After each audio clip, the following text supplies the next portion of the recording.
Here's a quick podcast for all you true crime fans. The case of the missing Reese's. It was me at the store with my mouth. Motive? They're Reese's. What was I going to do? Stop myself? Tune in next time to see if I do it again. Spoiler, I will. Wow, that had everything. Reese's, suspense, Reese's. Everyone loves an unexpected plot twist, but your education shouldn't be one of them. And nobody understands that better than Southern New Hampshire University. SNHU's online degree programs provide the flexibility you need, backed by support you can count on. With over 200 affordable options in psychology, criminal justice, business, and more, SNHU is built to fit your life and your budget. Visit snhu.edu/lastpodcast to learn more. That's snhu.edu/lastpodcast. There's no place to escape to. This is the last podcast. On the left. That's when the cannibalism started. What was that?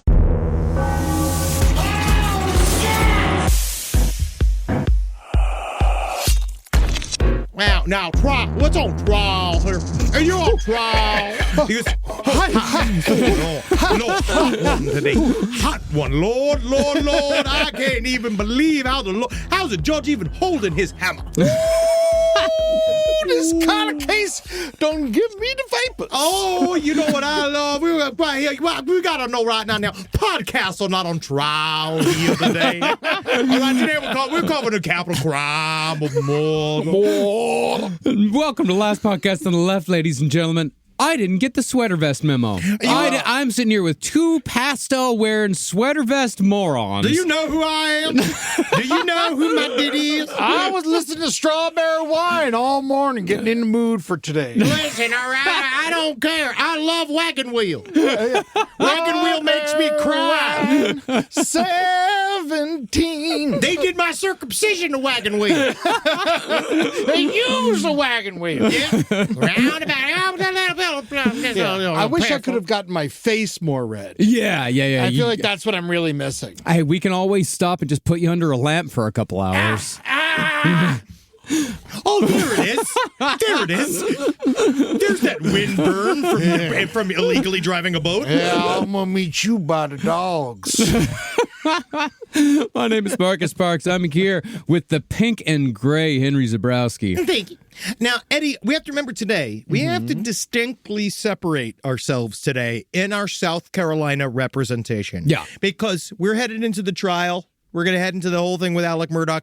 And this is really where we're going to head towards full-on podunk, yip-yay-yay, fucking big old knees in the sky, South Carolina loyal. Hey, man, I love fireworks. I like butterfly knives, and I like fighting my family. We got to remember. So if you're going to be Dick Harpootlian, you're down there. Oh, okay. If you're also in the prosecution, he's coming down here. Yep. He's a famous Alex Murdaugh. He's famous for trial. He's a trial lawyer. Yeah. He was on the head of the trial lawyers because he's trial. I'll tell you, one man, he done killed his whole damn family. You see that? I've seen it. Because we have to separate it from Alec. Because remember, Alec is up here being like, the tales of what we weave. Oh, the tales we weave. Now, remember, that's the crying timber of a guilty man. Mm-hmm. Yeah, how about, God damn it, Daddy, why'd you let me take that boat? He's dead. He's dead. Not yet. We've also got with us today the color of pastel green that Ed Larson is wearing today. I don't think I've ever seen that in nature. Yeah, man. It's my Feaster green. I call that. You know what that is, man? Republican foot green. And here we are at the conclusion to our series on Alex Murdaugh. Yep. So when we last left the Murdaugh family, Paul had just been responsible for the death of his friend Mallory Beach, who'd been killed in a drunk boating accident in which Paul had been driving recklessly, to say the very least. Alex Murdaugh, of course, had come to the defense of his horrible shit stain of a son immediately upon hearing of the crash, and had arrived with his father, Randolph Murdaugh III, at the hospital where the survivors were being treated that very night.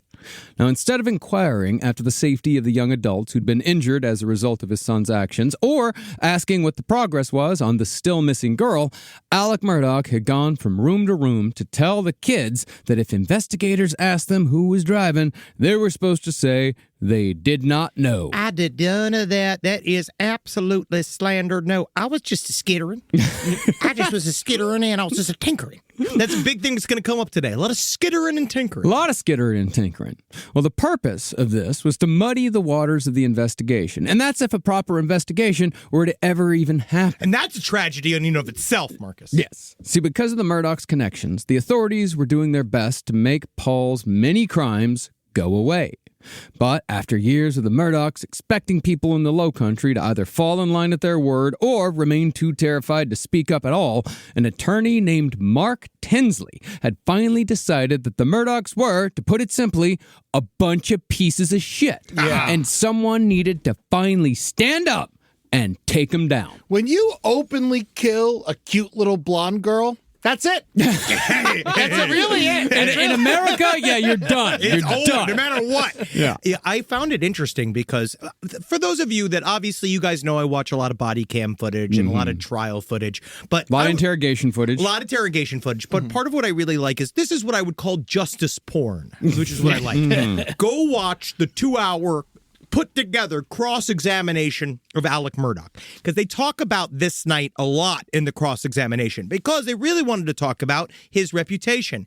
And what I found interesting, which I did not know until I rewatched this, was all of the stuff with the solicitor's badge. Yeah.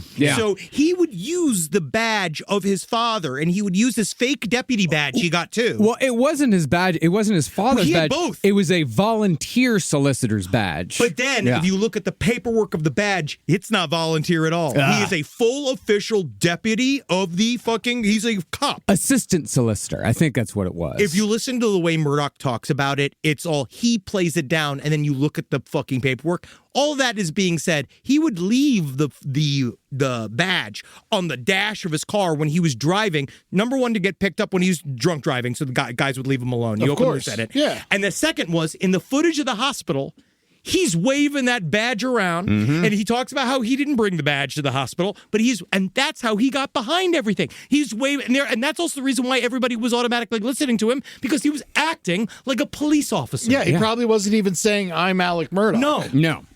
Now, Mark Tinsley took the Beaches case after most of the other attorneys in the Low Country had turned them down, but not because Tinsley was an outsider. To the contrary, Mark Tinsley had dealt with the Murdaughs plenty and had even once considered Alex Murdaugh to be a friend.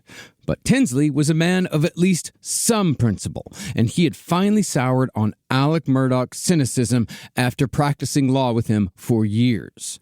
Tinsley was particularly disturbed by how easily Murdaugh could summon tears during closing arguments. A couple of times, after fake crying, Murdaugh would sit down next to Tinsley and ask him, quote, "Now you don't think that was too much now, do you?" Yeah, like a fucking asshole.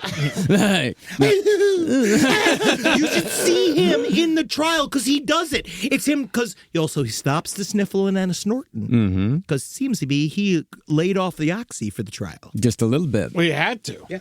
Now, Tinsley said that he also took the case because he had a daughter around Mallory Beach's age. But it seems like the moment that Tinsley truly said, "Fuck this guy," concerning Alex Murdaugh, was when Alex boxed Tinsley out of $1 million fee on a big case. You don't fuck with a lawyer's money. Nope. After that, Alex Murdaugh was open season as far as Mark Tinsley was concerned, so Tinsley jumped at the chance to take Murdaugh down when the Beaches gave him the opportunity. You know, and it's like, it was such an clear that he was going to win. Yeah. You know, everyone knew it, and he's like, I'm going to get this motherfucker. I got him dead to rights, and he was happy to do it. Oh, yeah. Now, by the end of March, Mark Tinsley had filed a wrongful death suit against multiple members of the Murdaugh family for the death of Mallory Beach. He limited it to people above the age of 21 because Paul was still a minor when the crash occurred. Specifically, Tinsley filed against Alec, Randy III, and Buster.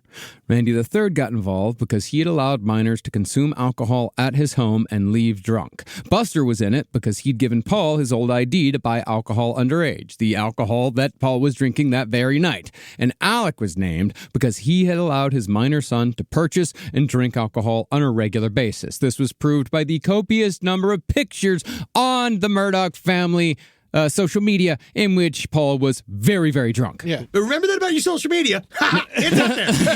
It doesn't get deleted. Yeah, even the stories. Yep. You think it's gone, it ain't gone. They get it. No, yeah, because whenever these social media companies get subpoenaed, they flip. Yeah. They just... They give it. And they magically have it all. Yeah. Apple's cool, though. Remember when they wouldn't give the money of those people who The give San the info? Bernardino gang, they wouldn't hack the phone. Yeah. So, hey, They tried. good on them. They're trying, you know. Now, filing the suit had been necessary because Alec and Randolph's tactics in pressuring witnesses and influencing investigators had worked to a certain degree. But even with their meddling, Paul still faced 3 felonies, including causing bodily injury, boating under the influence, and manslaughter. He was facing, I think, 25 years if he got the maximum sentence on all 3. And the guilty, that's really what the guilty plea, get in there is really what will superpower the civil suit. Mm-hmm. Well, none of that would matter, of course, if nobody could prove that Paul was driving the boat. And the Murdaughs were pulling out all the stops to get Paul out of serving a single day in jail. For Paul's lawyer, the Murdaughs called up an old friend of Alec's grandfather. Old Buster's friend was State Senator Dick Harpootlian. Oh, there ain't no reason to be mad with old Harpoot. Because he was just doing his job. That's all he was. He's a simple state senator. That's all. He's a simple senator. You wouldn't know. He's just his friend. Alex is his friend. Oh, bring the fucking firing squad back, Dick Harpootlian. It's more humane than the electric chairs. What I'm telling you, we gotta bring back this firing squad and shoot these men in the head. Also, guess what?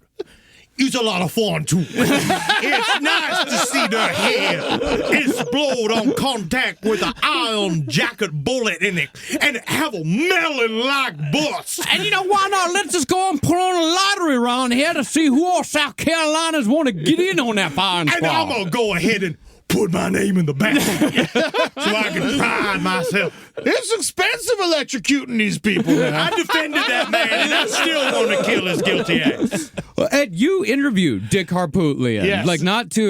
What was your vibe on Dick? Well, my vibe on Dick was he wanted to sell his book. And he is friends with the Murdaugh family. Yes. There's no question about it. He's known him pretty much his entire fucking life. Mm-hmm. He was down. That was the one thing that I felt like I never saw anyone talk about. And that's why I brought it up. I was like, you were also a county solicitor. You were fucking hanging out with Big Randy all the time. And he was like, yes, we were very close. I was like, yeah. It's a definite conflict of interest, but that shit don't matter, apparently. No, and I also think that Dick knows, which is what he sat here, and you can see why he was so sad, which is that he knows that this story is the end of a very simple time in South Carolina. Yes. And he was really sad to lose that simple time when truly innocent times when a white man can kill anybody who he likes. Hey, even another white person. Even another white person, if he felt it was properly justified because his son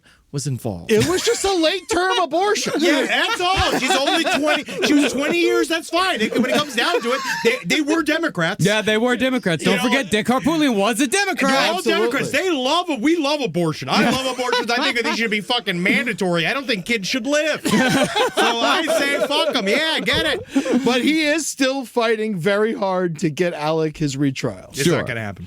Now, Dick Harpootlian was a household name in South Carolina. He was possibly the most well-known solicitor in the state. Famously, Harpootlian had been the one who had sent serial killer Pee Wee Gaskins to death row. That's a pot of true. And Harpootlian had gained further fame after Gaskins had tried to have Harpootlian's 3-year-old daughter kidnapped. But again, what do we know about Pee Wee Gaskins? He was a liar and a moron. He did actually try to get the little girl kidnapped. But Yeah. anybody can. I could call anybody to try to get somebody kidnapped. I could try to kidnap all day. Who do you want to kidnap? Secrets. Well, by the time of Paul's boat crash in 2019, Harpootlian was 1 year into being a state senator. And although he only served from 2018 to 2024, he had enough influence nationally where Joe Biden appointed Harpootlian's wife as ambassador to Slovenia, of all places, in 2021. It's a low pressure one. It's a low pressure one, but you do not get an ambassadorship unless you do someone a favor, which means that Dick Harpootlian had done someone a favor and had enough power to do a favor. Joe Biden! I'm going to have to get rid of all my merch. I'm going to have to get rid of my Joe Biden dick-sucking sleeve. I'm going to have to get rid of my Joe Biden toad dick-sucking sleeves. You got a lot of dick-sucking sleeves. It's really just does. because, honestly, my arms get cold. He really does. No, that's all to say that even though the standing of the Murdaughs in the Low Country community had lowered over the years, their name still had enough power to call down a senator to defend their dipshit son after said dipshit son had killed a young woman in a drunk boating accident. Because that would be a waste of Paul's life, Marcus. Oh, of course, yes. Why would we ruin this young boy's life You over were gonna one simple misunderstanding? It was a mistake. One tiny mistake. He's got so much future behind him. He's dead. And the Murdaughs still had enough money at their disposal to make it worth Harpootlian's while. He didn't do this shit for free. Reportedly, his retainer was $500,000. That's why motherfucker ran and did it, is because he knew they were liquid enough to fucking get it. And guess how they were liquid enough? Because Alex Murdaugh was stealing from old people and children. That's probably why Harpootlian's trying to get him out again. Yes, I get another $500,000. but also, it's because these guys all know if you can erase the sins that you're connected to, you go back to innocent too. Mm-hmm. That means Dick Harpootlian's always been right, the whole system's always been right, and no one's ever abused it. No Mm-hmm. one's ever done this wonderful, simple place. No one would ever turn Hampton County into a place of murder. No. Now, with Harpootlian's help, Paul Murdaugh never spent a fucking day in jail. While it was standard for accused criminals in South Carolina to take their mugshots in Prison Orange, Paul's mugshot was taken at his hearing in the hallway outside of the courtroom in his street clothes. Never went through processing, never spent a day, never spent an hour uncomfortable. Just trying to make sure it was never a crime. Mm-hmm. This, of course, greatly angered attorney Mark Tinsley, who saw exactly what the Murdaughs were doing. The Murdaughs used every trick at their disposal to push Paul's trial back again and again, and circumstances only worked more in the Murdaughs' favor when the court shut down in 2020 due to what? COVID. What? Remember? Do you think that they had something to do with COVID coming here? Do you think that Alex Murdaugh went to China? Do you think that he went and he was just like, first thing he was like, where's the lab? I want to see where the lab is. Where's the most cough? And then he goes right in there and he's just like, all right, cough in my mouth, cough in my dark eyes, cough in my eyes. Is there anywhere around here I can eat a bat? Can I eat a bat somewhere around here? Come meet my pangolin. Anybody want to meet my pangolin? Now listen to me, Chinese lady. Listen to me, Chinese lady. I can't help to see, but your eyes are pink and juicy, and I just want to lick them. Let me look at those big old crusty pink-filled eyes. Well, much of the Beach family's hopes for justice therefore rested on the wrongful death suit, but the constant delays had hardened their resolve. So when it came to making the Murdaughs pay, the Beaches decided that they wouldn't settle for anything less than $10 million. Yes. Now, the case did go to mediation in September of 2020, but Alec opened negotiations. He's always got a fucking bit. He theatrically turned out his pants pockets like a hobo and then said, You can't get any money from me because I don't have any. I'm broke. yeah. It's because he was moving his money into his wife's name. Well, Mark Tinsley believed that this statement was bullshit one way or another, so he filed a motion that would force Alex Murdaugh to disclose his net worth and provide a detailed breakdown of his finances. No, we don't want to go all trouble all that. We don't want to be getting into all that and wasting the court's time and wasting my time, wasting your time. When a lot of it's buried in the field, it's not on your That's why I'm saying we don't want to waste everybody's time having to find these documents, having to source these documents, having to read these documents. No one wants to do that. All right, let's all go down. Let's go down Tippies. All right, go down Tippies. Pickle shots on me. Pickle shots. Tinsley, however, had no idea that even though Alex Murdaugh had spent years embezzling millions from the Murdaugh firm, PMPED, Alex's finances were about as big of a mess as what you'd expect from a guy with an oxy habit of dozens of pills a day. See, by 2020, Alec was drowning in debt. He'd also lost a ton of money in 2008 during the financial crash, and he'd fucked up a lot of real estate deals. That's what I didn't understand, too, is that's a part of where all the money went, is that I don't even know what it means by land deals going wrong. I don't know what that means. I think you buy the land, and you expect to sell the land or flip the land, and then no one buys the land, and so you just have to keep paying for the land. Because it's in this shitty county that your family made so awful. Oh, that's what it is. Oh, it's because Hampton County's garbage. Oh, okay. Well, Alex's banker accomplice, Russell Lafitte, was moving massive amounts of money stolen from Alex's clients from account to account to keep this whole thing going. From boat to boat, we move the loot. Yar, don't you worry, Alec. I've got it covered. Me and my 5 French slaves. All right, how about if we bury the money? Take the gold from the port to the starboard, then back to the port. Bury the money. Well, even a quick glance at Alex's records would show that Alex Murdaugh was a crook. And besides the financial shell game, Alec was also writing hundreds of checks to his cousin Fast Eddie. Remember, he wrote, I think, 437 checks. And it's definitely an ironic nickname. Yeah, Fast Eddie, yeah. And Fast Eddie was allegedly using that money to fund not only Alex's oxy habit, but also finance operations for a potentially massive drug ring with tentacles throughout South Carolina. In other words, disclosing his finances was the absolute last thing that Alex Murdaugh would want to do, and the pressure to fix everything, somehow, some way, began to slowly build over the next year of Alex's life. Because, these crimes and these trials, Eddie, you don't know it yet, but they're so embarrassing for the family. And it's so hard for the family to go through. My parents never found out about my trials.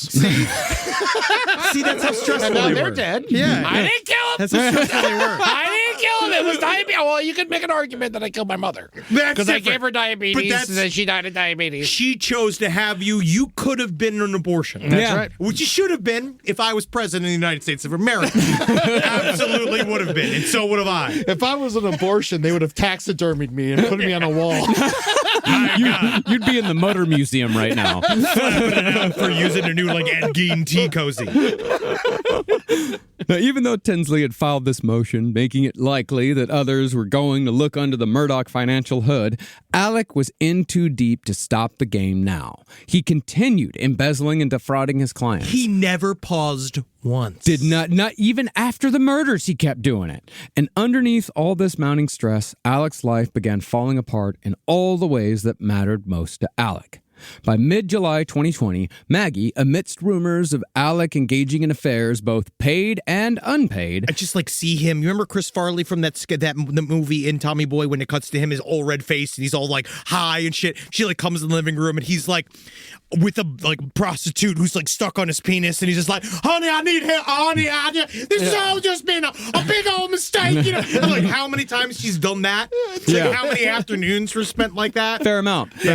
It's like Lloyd Bridges in Airplanes. Oh, I picked the wrong week to stop fucking prostitutes. Something swole up and must got nervous. I'm stuck inside of her, kind of like a Rottweiler who's having sex with a Bichon Frise. I need you to knock her out so that she relaxes, because obviously right now she's very agitated. Super agitated, looking to get off, right? So what you're going to have to do is, Maggie, go get my claw hammer. Come on, Maggie. If I don't finish, she can't leave. Chop. If I don't finish, I can't pay her. Well, Maggie moved out of Moselle and into their beach house on nearby Edisto Island. Reportedly, she told a friend that she just couldn't stand to live with Alec anymore. At the same time, Paul Murdaugh's trail of destruction over the years was starting to be spoken about more openly. When boat crash survivor Connor Cook, Cotton Top, the one they originally tried to blame the whole thing on, They kept trying to blame it on him. when he gave his deposition in the boat case, he alluded to the other mysterious deaths that have been linked to the Murdaugh family in recent years. Connor alluded to the death of housekeeper Gloria Satterfield, specifically that Paul maybe had pushed her down the stairs in a fit of rage. But he also alluded to Paul's role in the murder of Stephen Smith. According to what Connor alluded to, Paul helped Buster dispose of the body. Of course he did. If that was in fact what happened, they're tight brothers who commit crimes together. Yeah. See, I still feel like Buster's too much of a waterhead to do fucking anything. If you Doesn't look at him, mean that he wasn't there when His something head- happened by accident. I totally Yeah. understand, but Buster's head shaped like a portobello mushroom. Okay, Right, you like- just wanted to make fun of his head. Yeah. Okay. But his I get it. I his get head- it I now. understand. He's so ugly. He's such a light. He looks like a light bulb. He looks like the character from SpongeBob. Right? He's got, Patrick. yeah, he's got that head, and there's something about it. I don't think his brain works right. Yeah. I don't know if he's even capable. Well, I mean, we'll talk about it. It's like his toupee is a jellyfish. Sure. Rise from your grave. This podcast is brought to you by Squarespace. Squarespace is an all-in-one website platform that helps you stand out online. Yes, that's right. You don't have to smash your face with a hammer. You can just start a business. It's got everything you need on Squarespace, from securing your domain to building a professional site and showcasing your work all in one place. Let's say you want to show everybody how you can carve your ribs out of your lower abdomen so that you look more like a Ken doll. That's amazing. You can bring your vision to life with AI-powered design or curated templates, plus flexible editing tools that helps you create something that truly reflects your style, especially if you are somebody that is trying to corrupt the young men of America. That's what Squarespace is really going to help you. Squarespace makes it easy. It makes it easy for you to put all that together, and you just go to Squarespace and do it all. Thanks, Braden. Head to squarespace.com/left for a free trial. And when you're ready to launch, use offer code LEFT to save 10% off your first purchase of a website or domain. Summer means freedom. And for adults, summer means work next to freedom. But thanks to Mint Mobile's summer sale, it can almost feel like the work is playtime for the adults. Right now, all of Mint's plans are $15 per month, even unlimited. Free yourself from big wireless and switch to Mint Mobile for high-speed data and coverage on the T-Mobile 5G network. It's so well connected, I could call from anywhere. Deep from well within my bunker, where my AI-fueled robots slowly but surely toil for me, but I know for a fact I'm saving money on my phone plan. Or up above, where I'm training all of my giant Amazon female warriors who will fight in bulletproof mesh. Also, honestly, Mint Mobile's really cheap and it's really reliable, so you should use it. To get your new wireless plan for just $15 a month, go to mintmobile.com/LPOTL. That's mintmobile.com/LPOTL. Cut your wireless bill to $15 a month at mintmobile.com/LPOTL. That's it. There's no catch. Upfront payment of $45 per 3 months, $90 for 6 months, or $180 for 12 months. Plan required, $15 per month equivalent. Taxes and fees extra. Initial plan term only. Greater than 50 gigabytes may slow when network is busy. Includes up to 20 gigabyte hotspot. Capable device required. Availability, speed, and coverage varies. See mintmobile.com. If I think about where we were 20 years ago, and I think what we would use to protect our space, it would mostly involve bayonets, weed whackers, and assorted diesel-fueled dune buggies that we'd use to spread pollution so thick it kept the other improv comedians from stealing our material. But now, Simply Safe has made all that so much easier. Using Simply Safe here at the office has revolutionized our ability to use diesel-powered dune buggies for good, and not for chaos. Think about what your home security system does as an intruder approaches your house. Sits, waits. Not much. Just waits until the window breaks, and then it goes, oh no. But then you get some kind of alarm and a notification. What if the whole point was to stop the chain events before it even happened? Unlike traditional security systems that'll only alert you after a break-in is already underway, Simply Safe is designed to help stop intruders before they get inside. It helps. It goes into their mind. It makes them think of why they're doing this. I remember when we didn't have real security and all the podcasters were outside begging for our takes. Begging and scratching like a bunch of weasels.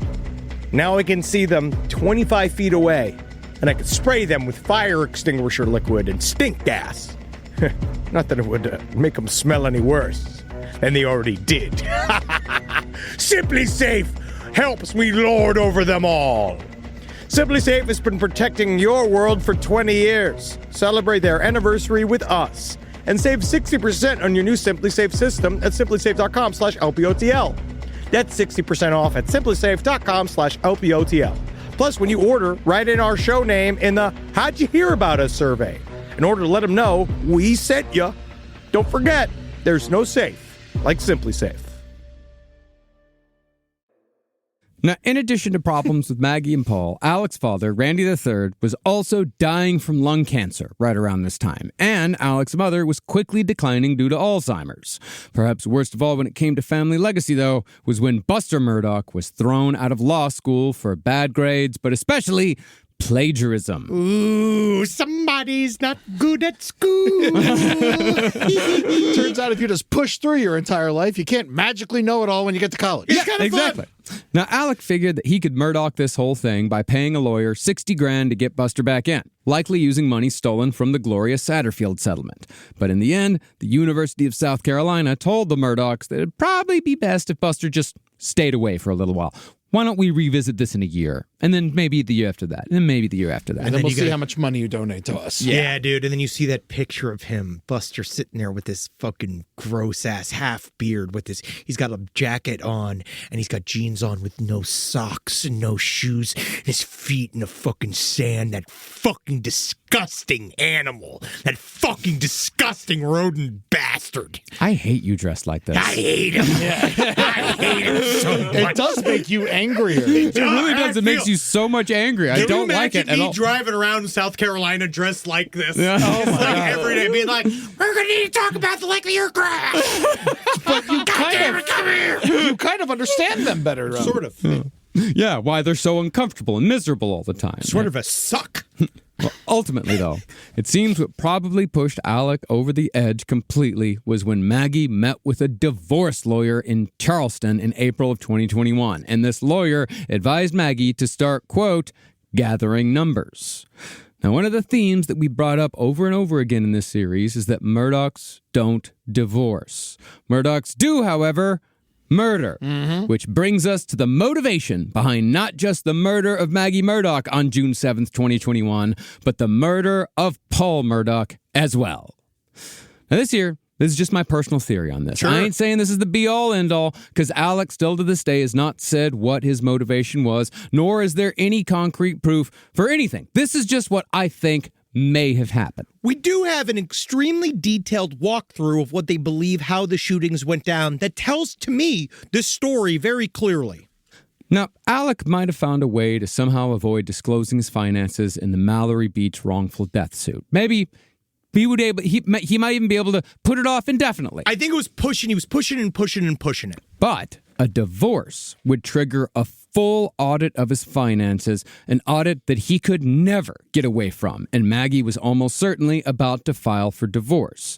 Plus, with so many other humiliations piling up, including Paul and Buster's respective fuck-ups, some of them fatal fuck-ups, I don't think that being the first Murdaugh to divorce was going to sit well with Alec's ego. They were also the first Murdaugh family to really flex the money angle of stuff. So Maggie very much so knew that a lot more money was accessible than what he was getting paid.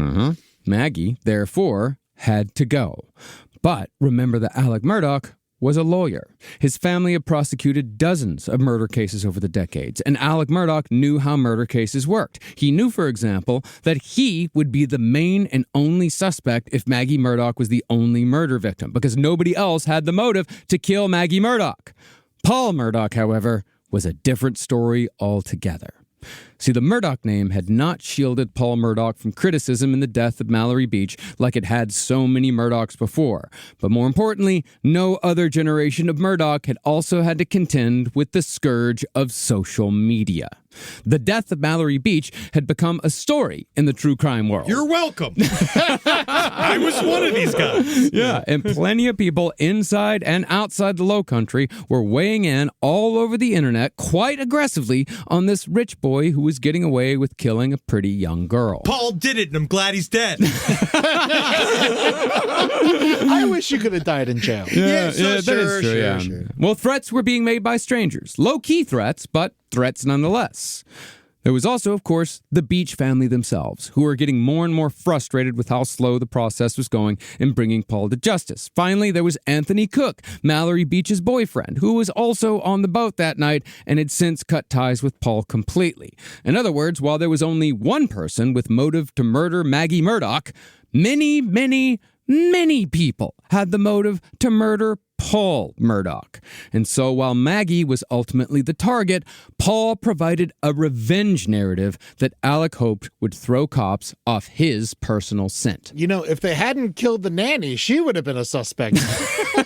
Exactly. That's why it's important to keep your nannies close. Keep your nannies close. According to Paul's friends, the whole people were coming after Paul thing was horseshit. Oh, total bullshit, yeah. This town, right? Because I want to remind people of where this is and who these people are. Like, Alec, the first thing he said was like, Paul had many enemies. You know, like, that was like the first thing, and we'll get into it. They called him Paw. Yeah, which is fucking weird to call your It's real weird. That's what we called my Paw. My grandfather, my Paw.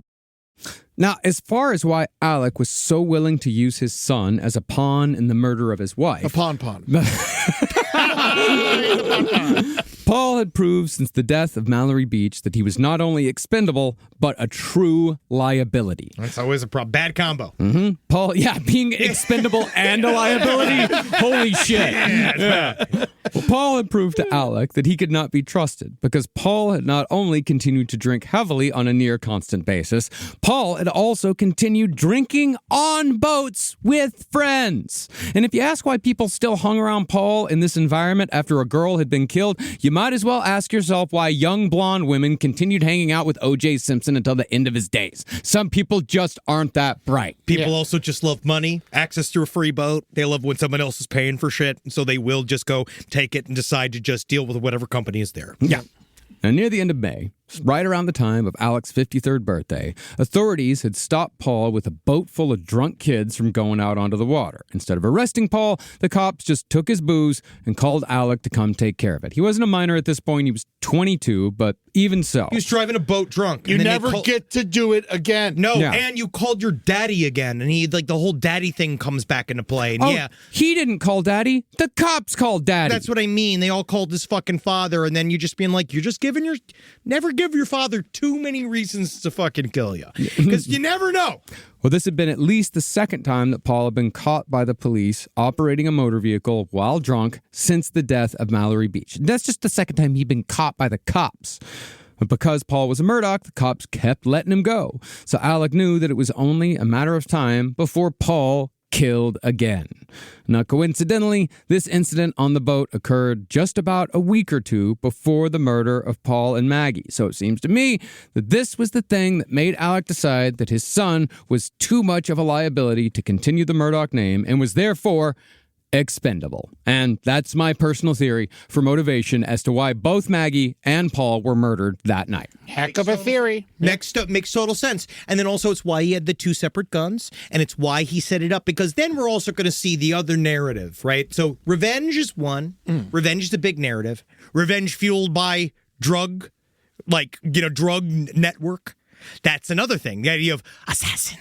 Sure. Assassins came out to Hampton County. He really does, and we'll get into it later, but, he really does try to introduce as many possible motives as he can all think these of. guys. He's like, there's Crooked John, but I would never blame Crooked John for something like this. But, there's Murdering Matthew. But that's just a nickname. It's because of how many sliders from White Castle he can eat. But that's all. But I could say, but we don't know where he was at the time of the crime. Yeah, that's right. It is interesting that Paul killed Mallory in the same place that her last name is. The beach. Yes. Oh, wow. Yeah. And then he got killed in the same place that his last name, the dogs. Murdaughs.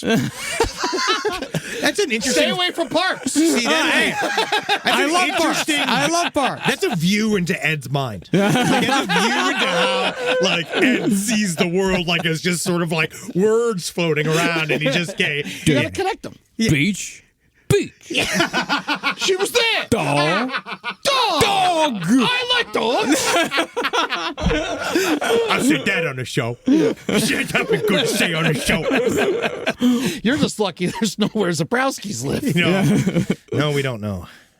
Now, Alec woke up late and alone on the day of the murders. According to author Valerie Bauerlein, Maggie was not living at Moselle by this point. Instead, Maggie was out at the beach house in Edisto, about an hour away. The only person at Moselle who was tending to Alec on June 7th was the housekeeper they'd hired after Gloria died. This woman, a former prison guard, was Blanca Simpson. Person they completely underestimated. Blanca was coming over that afternoon to stock up on Capri Suns for Alec, specifically Orange Pineapple Tango and Mountain Cooler, because Alec got grumpy if the fridge wasn't always stocked with his favorite flavors. Mountain Cooler's gooder than a bitch. So bad. It's no Pacific Sun, but it's fucking awesome. Yeah. I'm just like, what's the last time you had a Capri Sun? I actually, I took a sip not too long ago because I keep them in the bottom drawer in the fridge for whenever the kids come by. Sure. Yeah, so because I like, They're like, they hurt me now. dude, Yeah, they I hurt your love teeth. My mouth. that Yeah. shit's like crack for the kids. You give it to them, they all start like ripping at the trees and like clawing at each other. It's hilarious. Yeah, that's why I don't think it was even the hot seat that put Alec over the edge. It could have been the Capri Sun. Yeah. Now we're getting into the Twinkie defense. Ted Bundy was right. Tell the jury they're wrong. Well, Blanca showed up a little afternoon with the Capri Suns to find Alec getting ready for work. But she noticed that he looked extremely tired and disheveled, like he was still wearing his clothes from the night before. Blanca therefore fixed his collar and sent him out the door to his job at PMPED at about 12:30 in the afternoon. Oh, I was going to hope you say that Blanca fixed his collar and then jumped on him and started biting at his neck. And then she started screaming and then electricity. Yeah. Wow. Fucking fun. He very often he did the thing. These Ubers are crazy. He's very often the guy kept every time they'd call him for work. He's always I'm there. I'm on my way. I'm in the car. You know, in his underwear, covered in fucking fast food wrappers, shoving oxy in his mouth. Now, we don't know for sure if Alec woke up that day planning to murder Maggie and Alec. I actually don't think he did. I actually don't think he was planning it that day. I think he was waiting for the day. Well, I think that he was prepared for the day and knew that the day would come and he knew it was coming soon and it would happen any day and that it just happened to be that day. Yep. What we do know is that one more pressure point, perhaps the biggest one of all, was put on Alec just after he arrived late to work that afternoon, because Alec had fucked up at PMPED the same way that he'd fucked up with attorney Mark Tinsley. You don't fuck with a lawyer's money. See, after PMPED had won a big settlement worth nearly $1 million a few months prior, Alec had neglected to pay out the other attorneys who'd worked on the case. He'd gotten sloppy and had either forgotten or he just decided to not pay them. Instead, he had kept the entire settlement check, about $700,000, all for himself. PMPED therefore started looking into Alec's books, and the chief financial officer had been asking a lot of questions, much to Alec's annoyance. He didn't think anyone was ever going to question him. And by June 7th, the CFO was planning to fully confront Alec about the missing check. But just as she was in his office, about to get into it with him, Alec's phone rang. It's almost like if it was in a movie, you'd say it was too convenient. You'd say this is fucking Deus Ex Machina. Yeah. The call was from Alec's brother, who was delivering the bad news that their father, Randy III, was back in the hospital with pneumonia and was sure to die soon. The CFO, therefore, dropped their line of questioning and pivoted to consoling Alex Murdaugh about his father's impending death. Alec, however, had just been handed a reason to call both Maggie and Paul back to Moselle that night. He got a hold of both of them and said that they all needed to go see Big Randy before he died. You got to come on home. You gotta go see Pippi. We gotta go see Pippi. We gotta go make sure we get that money. You got to get Pip-Paw. Go kiss his lip. Yeah, Paul, come see Pippi. Paul, there's Pippi. Now go give Pippi a kiss. He's like, Give Pippi a treat. Give us kisses. Show me the child. Oh, bastards. And then this is the same thing where he's like all beat up about his dad and stuff. But I feel like it all comes down to the fact that he knows that it's fucking over. Well, yeah. I mean, when the CFO's asking questions, he ain't getting out of it. Well, because he also he just thought it would never happen. Yeah. Also, the other reason to get him out of it, I'm sure he's in his mind and gets all these people out of so many things, is when you pretend to be the fucking victim. Of course. Yeah. Oh, yeah, dude. This was a godsend to him. He loved that his father was dying. Yeah. It gave him the exact I feel like he doesn't feel emotions. Alex Murdaugh is one of those people that every single thing is a way to capitalize on other people. Sure. So when that happened, he was just like, fuck yeah. Yeah. When Al got a hold of Paul said, fuck it, sure, yeah, I'll be there later. And Maggie reluctantly agreed. But she texted a friend to say that Alex's request was fishy and that she thought that Alec was up to something, but she didn't know what. And part of it's, remember, of why he's such a big fucking liar is because throughout all of this, he's like, man, Maggie, we're the happiest we have ever been. Yeah. We were nothing but every night I sang to her to sleep. I thought of a song and I made up a song each night, a different song about how we could have met. Yeah. And you're like, no, she was not living with you. Well, they were also keeping it far under wraps from just about everybody, because even Blanca, their fucking housekeeper, seemed to not know that anything was going on. It's because Maggie, I think, was starting to understand that something bad might happen. Yeah, they were keeping everything on the down low. Well, she was smart. She fucking got her divorce lawyer in Charleston in a different county. Yeah, she did it all on the side. That's how you got to do it. Yeah. But she didn't get out, sadly, very, very sadly, she did not get out fast enough. Yeah. Well, Maggie was nevertheless on her way to Moselle by that afternoon. And with both Maggie and Paul guaranteed to be at Moselle that night, Alex Murdaugh presumably began psyching himself up to murder his wife and youngest son.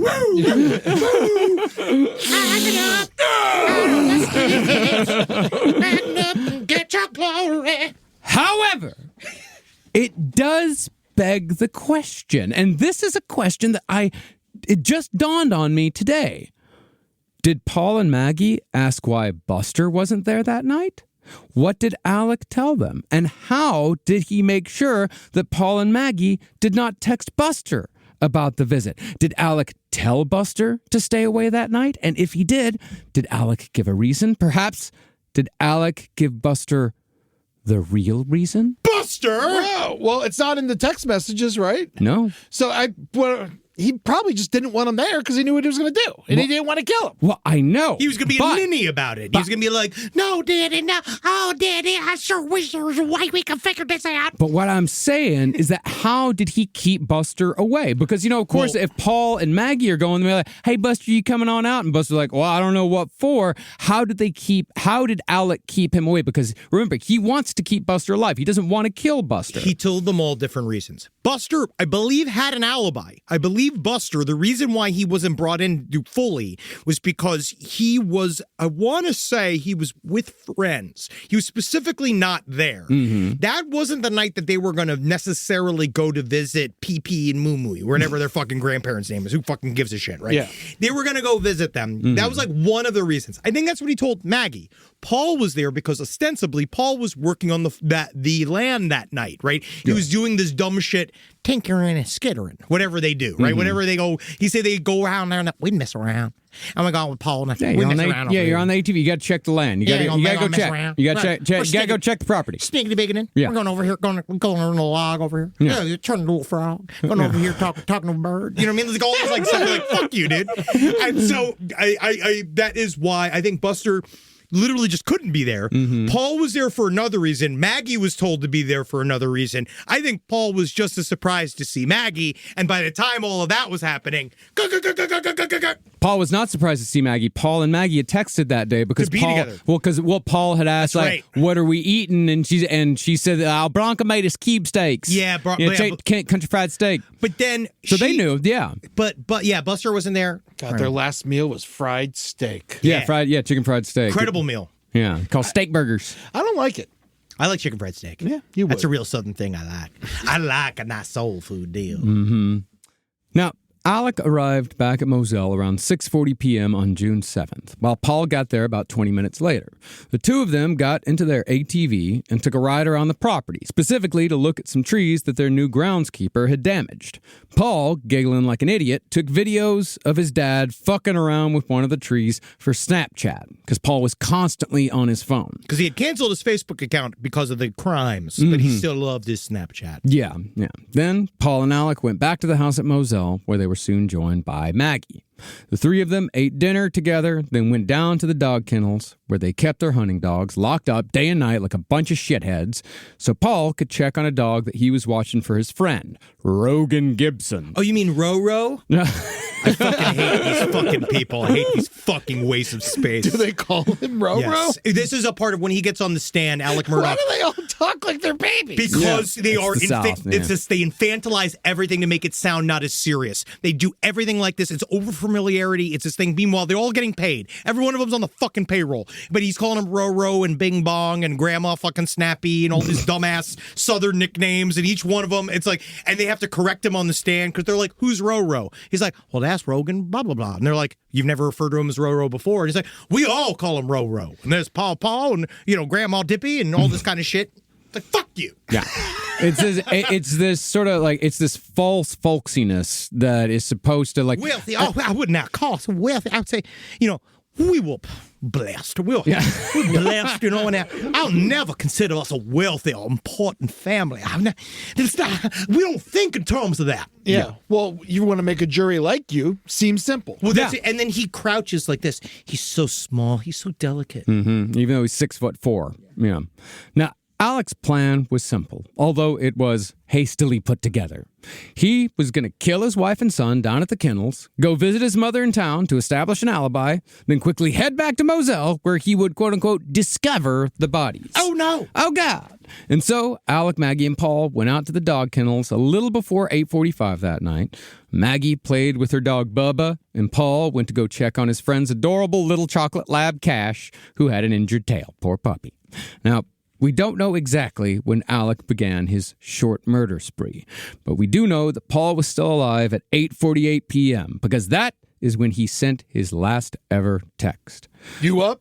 Yeah, it's 8:45. A friend of Paul's asked him for a movie recommendation, so Paul told his friend that he should watch the remake of A Star Is Born, the one with Lady Gaga and Bradley Cooper. It is fucking awesome. Do you think that pushed him over the edge? Because it's the worst A Star Is Born. Yeah, of course.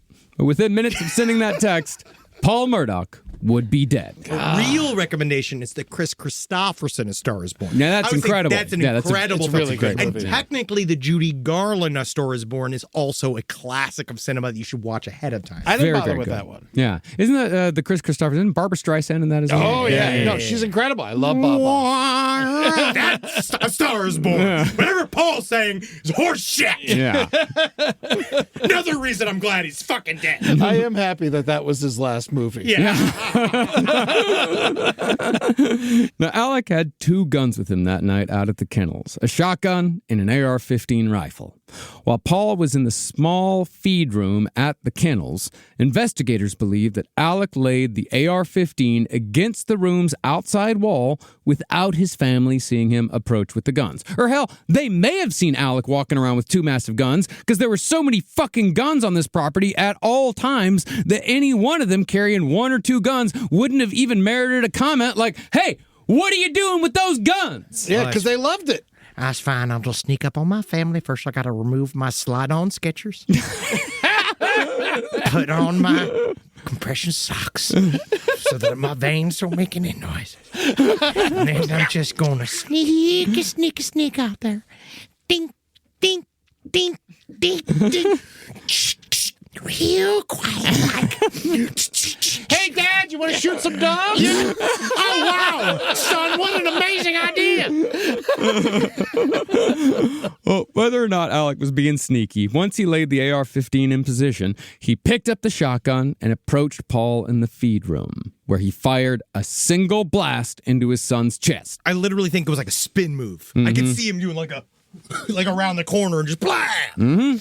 Now, Alec probably thought that this would be enough to kill Paul, but even though Paul was a bastard, he was also a tough bastard, and the initial blast was not enough to take him down. After being shot, Paul began walking toward Alec, who was standing just outside the doorway to the feed room. Neither out of fear or panic, Alec crouched down next to the door, and when his son walked through the doorway, Alec fired upward at close range. This, of course, was the fatal shot. It completely separated Paul's brains from his head and turned his face into a loose mask of skin that barely settled upon the skull. The blast sent bits of bone flying into the feed room ceiling, and Paul's red hair, mixed with his blood, splattered against the door frame. As undignified in death as he was in life, Paul had been killed wearing a t-shirt that said, in big red lettering, "Wham, bam, thank you, ma'am."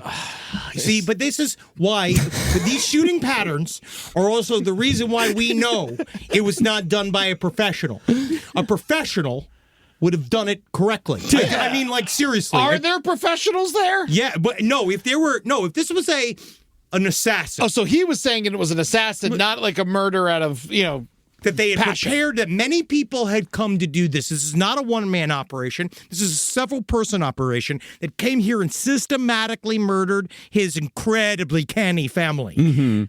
Now, it's thought that Maggie was a fair distance away when Paul was killed, and she probably came to see what had happened after hearing the two shots. But by the time she saw her son's dead body, it's likely that Alec had already picked up the AR-15 that he had set aside. This, however, wasn't due to Alec planning on shooting his wife from a distance. Instead, it's speculated that Alec believed that if he killed Paul and Maggie with two different guns, then investigators would think there were two shooters, because what single person uses two guns at the same crime scene? Only the smartest criminal in all South Carolina.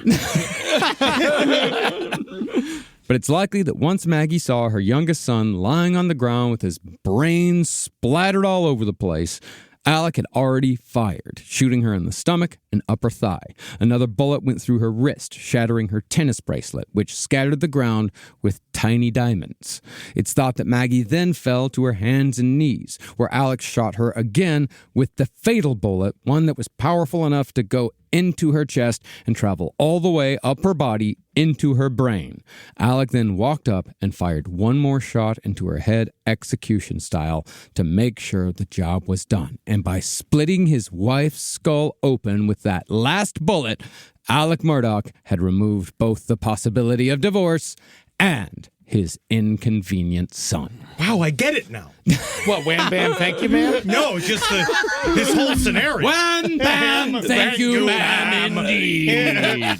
Wow. Indeed. And this is what points to the fact that somebody who's never killed somebody before, they really are, It's very sloppy. It's extremely sloppy for a hit. But also, he knows how to get away with this shit. He thought he did. Yeah. Well, Obviously. I think that what he did is that there was just, he tried throwing too many ingredients into the soup. Like, Yeah. I think he should have stuck with one story and gone with that, but he threw too much shit out there. Well, there was one thing he tried to pull back, and it'd be the thing that sunk him, and there was nothing he could do about it.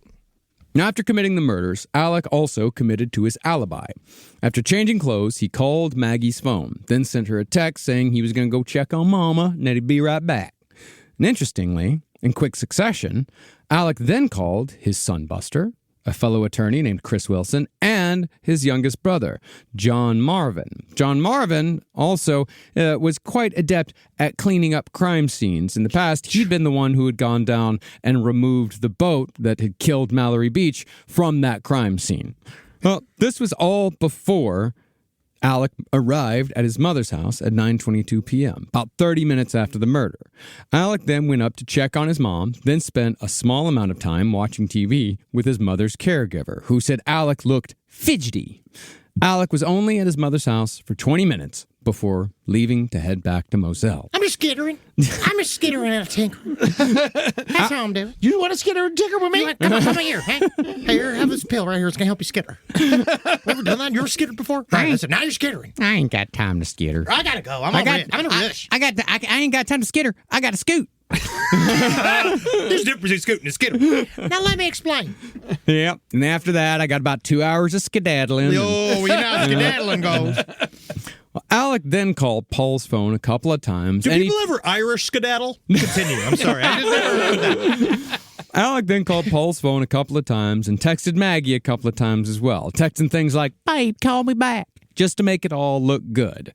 Alec also, sometime between the murders and the visit, either disposed of the murder weapons or hid them where someone else could get rid of them later. To this day, neither gun has been found. Or his clothes. Yeah. Yeah, I believe that was a John Marvin job. According to one, I believe, YouTuber who sent a drone onto the Murdaugh property, he did capture video of John Marvin and Buster removing guns from the property. Yeah. Yeah. In plain day. Literally in the sunshine of the day. Yes. Finally, though, Alex Murdaugh returned to Moselle at 10 p.m. and arrived back at the kennels at 10:05. With everything in place, Alec then placed his infamous call to 911 to give the performance of his life. And I remember, Alec, before I make this call, okay, assassins have entered Hampton County. All right, think about it. That's your motivation. Assassins have entered in Hampton County. All right, what do I... Oh, okay. No, Alec, actually, you don't know if they're assassins. We don't know yet. We blame no one. We are just open to facts.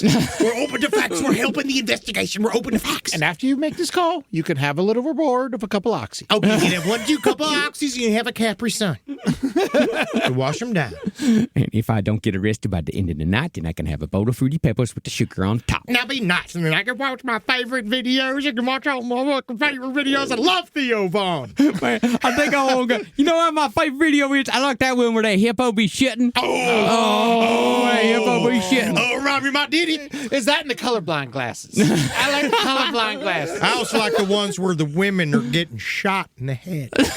Oh my God, I killed my wife. Is that me? All right, let's hear the call. Hampton County 911, where's your emergency? This is Alex Murdaugh at 4147 Moselle Road. I need the police to ambulance immediately. My wife and child have been shot badly. Yeah, right. That's really all you need to hear. My child has been shot badly. It's just the way. I've been trying to figure out how to get my voice to do it. It's so hard. My wife and child have been shot badly. There is probably a hint of actual pain in there because he realizes what he's just done. Well, no, it was Eddie. It was really hard on him. Yeah. That's what I don't think you understand. It was super difficult for him to do it, and it really bummed him out. We never think about the annihilators in the family annihilator. What does it do to the annihilator? Because then, guess what he is? Alone. Yeah. He has to go through it all alone. He's got Blanca. That's right. He's got Buster. He's got E Honda. Yeah. He's going to be there. He's got his dad for another couple hours. Sure. Now, the first authority figure to arrive at Moselle parked near the dog kennels about 20 minutes after Alex Murdaugh made his call. The deputy saw Paul's body first, lying face down with his brains at his feet. He then spotted Maggie, who was 30 feet away, lying face down on the grass. Now, before the cops had even taped off the scene, Alec immediately began deflecting the blame elsewhere. He said that his son had been in a boat wreck a few months back, which was weird because the boat wreck had been over 2 years earlier. Yeah, he's making it all up. Alec also said that Paul had been getting threats and, quote, He's been getting like punched. Yeah, he goes punched. He's getting punched. Yeah. He's getting Punch. And this is like when there's one cop on the scene, and the dead bodies are still in the background, and he's and Paul throwing out options. Alex immediately is throwing out like, check it out, yeah. That guy. Oh, who's that guy? Oh my God, there's a big owl. Yeah, a big owl's got a gun. It certainly helps you not get cuffed. Yeah, that's what he. Well, he wasn't cuffed. Yeah, they fucking went to his house. They did the little plea to him, take him to the station. Mm-hmm. Took a year. Damn. Before cuffs would go on him for these murders.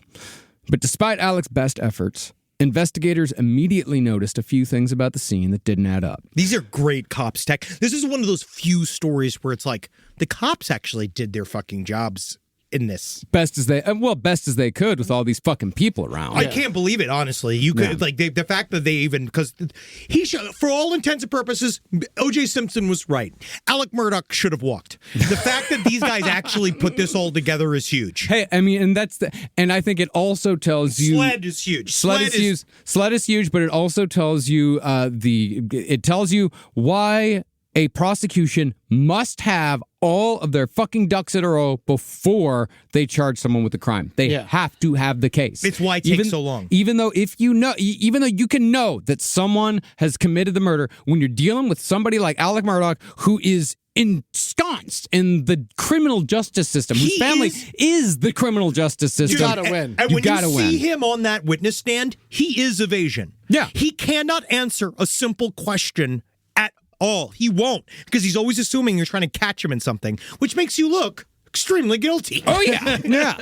Well, as opposed to other investigations in which the Murdaughs took control immediately, the lead officer in this investigation had grown up 2 counties away. They had no fucking clue who Alex Murdaugh was. The right guy showed up. Oh, yeah. Under the supervision of an unbiased investigator, the other deputies noticed that there were no signs of an ambush, no footprints leading to or from the woods, no obvious defense wounds, and no signs of a struggle. All this, of course, pointed towards the likelihood that Paul and Maggie were killed by someone they knew. All these little things matter. Also remember, though, at the time, too, Alec is throwing his badge around. So when they also first showed up, the first thing is they go into his car and you see the badge right on the dash. Now, by the time the South Carolina Law Enforcement Division showed up, that SLED, a group of a dozen civilians made up of family, friends, and acquaintances of the Murdaughs had already arrived. But even though these people crowded up the scene and made it difficult to collect evidence, authorities still quickly surmised that Alex Murdaugh had indeed killed his wife and son out there. They just had to prove it. Now, Alex's interview with investigators on the scene, conducted in Alex's SUV, was rife with lies, half-truths, and wild fucking stories. The most obvious lie was that Alex claimed that he'd rushed at the bodies and taken both of their pulses to see if they were alive. But if he'd done that, he would have been both bloody and muddy. Alec was squeaky fucking clean. He was so clean, they went on to notice that he smelled like fresh laundry. Yeah, because he went and changed. Yes. And he went and showered. Yes. Detectives also noted that Alec had freely admitted to handling Paul's phone without them asking if he had done so. Yeah, he was just like, I was looking at it. He'd also given 2 explanations to 2 officers as to the reason why Alec, a former prosecutor, had handled evidence at a murder scene. He was like, I was just trying. Well, he told him, he told one investigator that he'd reached into Paul's pocket to get the phone so he could check something. Exactly. I wanted to check something. Yeah. But he told the other officer that the phone had fallen out of Paul's pocket on its own accord, and Alec had gently placed it back on the body. This inconsistency was, of course, noted by investigators. Yeah, because he knew he was all over his son's phone. Yeah, he was trying to get to something. He's trying to see if he had recorded anything, but that fucker was locked up tight. Because that was the thing, is that what they say, you could see it. He pulled it out of his phone. Guess what it was linked to open? His face. Yes. Yeah. Guess what he blew off of his body? I'm not even joking. Guess what he blew off of his body? His face. So he literally went to go try to do it quickly and was looking at his faceless son that he just murdered and realizes he couldn't open the phone, and then I could see he had a little mini attack. And then went like, Yep. realize what he's done. Dropped it. Yep. Well, finally, though, in an attempt to throw as many suspects at investigators as possible, Alec brought up their new groundskeeper, a guy named C.B. Rowe. Alec said that Rowe wasn't working out, but then tacked on an insane story that the groundskeeper has supposedly told Paul. Now, my thing is, I don't want to throw anybody under the bus here. I don't know who would do something like this, obviously, but I did hire a professional murderer to work on the field. Yeah, I knew he was. Well, professional. I mean, he murdered for the government, so I don't know if that makes him a professional. How do you call him temp to perm? Well, supposedly, this groundskeeper, C.B. Rowe, had told Paul that when Rowe was in high school, he got into a fight with a bunch of black guys. And an undercover FBI team undercover at Rowe's high school had seen him fight, and he was impressed by how he handled himself against black guys. Wow. So, whoa, he fought black guys? He fought black guys. Wow. The FBI was like, oh my God, nobody can fight black guys. Hey, wait a second. My job. Wait a second, hey. They're fighting black guys. We need to hire them because I'm afraid of black guys. Nobody fights black guys like the FBI fights black guys. That's Martin Luther King Jr. Yeah. It stands for Fight Black Guys Individually. Well, so impressed. Look, and this is according to Alec. Alec is telling this story in his SUV an hour after the cops showed up to find his wife and son's dead bodies in the outside of their fucking dog kennels. But I don't think he did it. No, Alex saying, so impressed was the FBI that they put Rowe on an undercover team with 3 Navy SEALs whose sole job was to murder Black Panthers from Myrtle Beach to Savannah, and that's supposedly what Rowe did before coming to work as the Murdaugh's groundskeeper.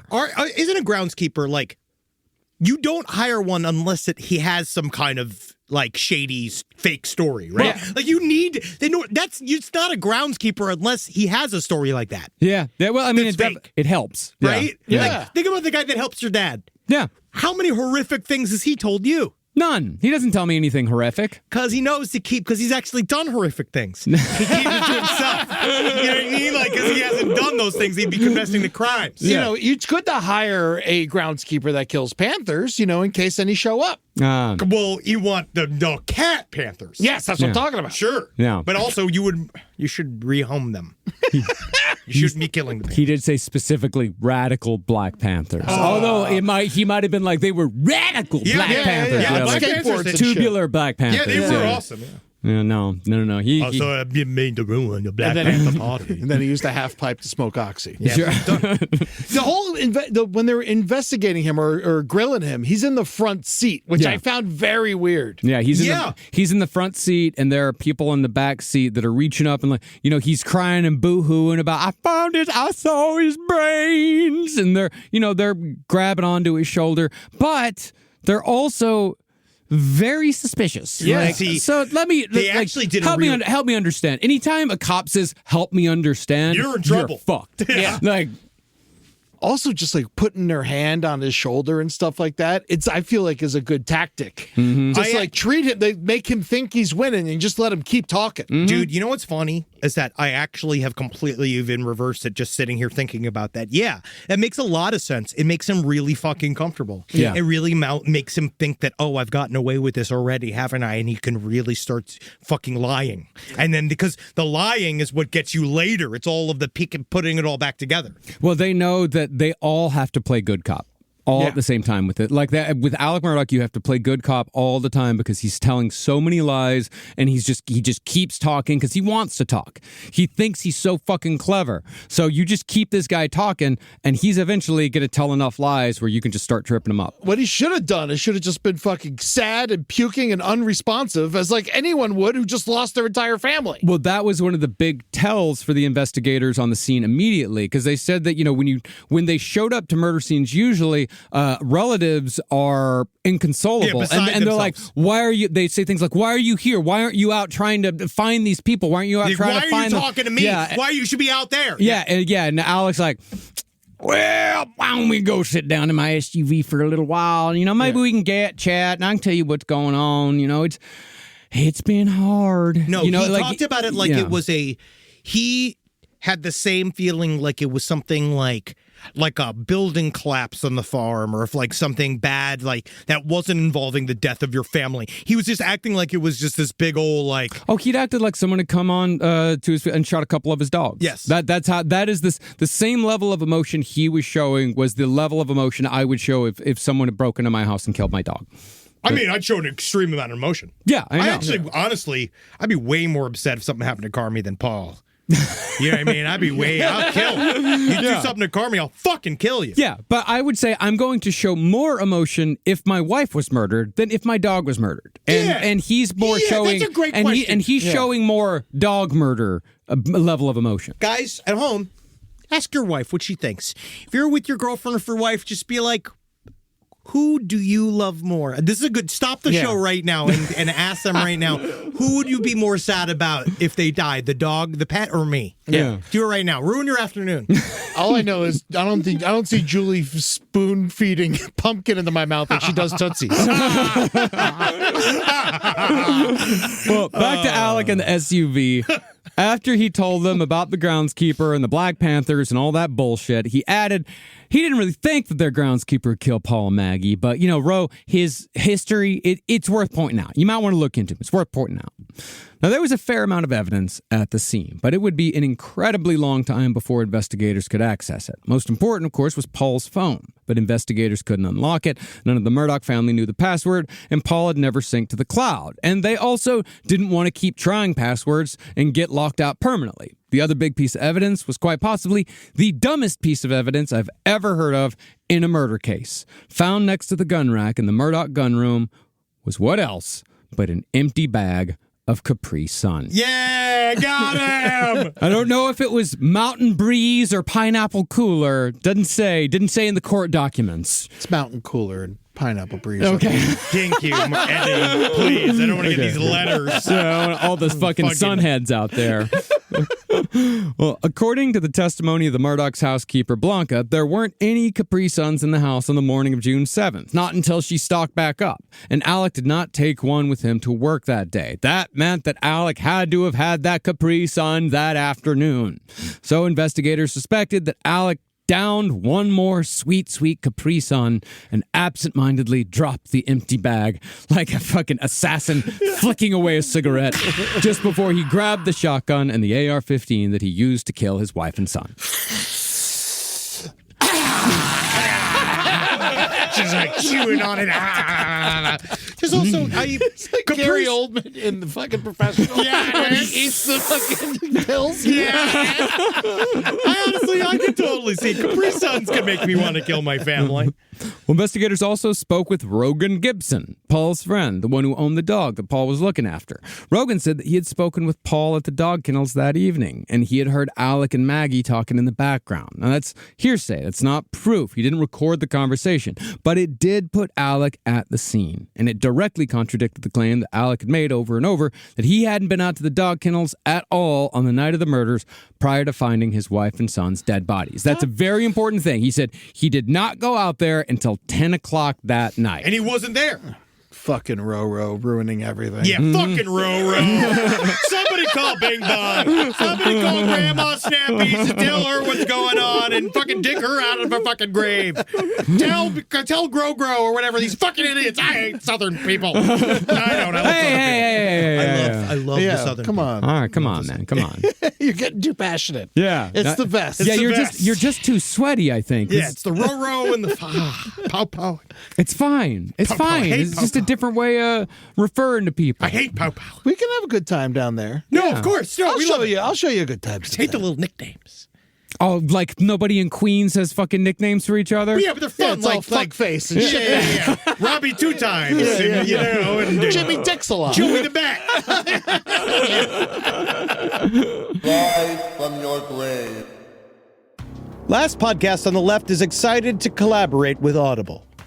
Audible has a massive range of ad-free crime fiction, nonfiction, and true crime podcasts. You know, there's so many things you could do while you're listening to an audiobook.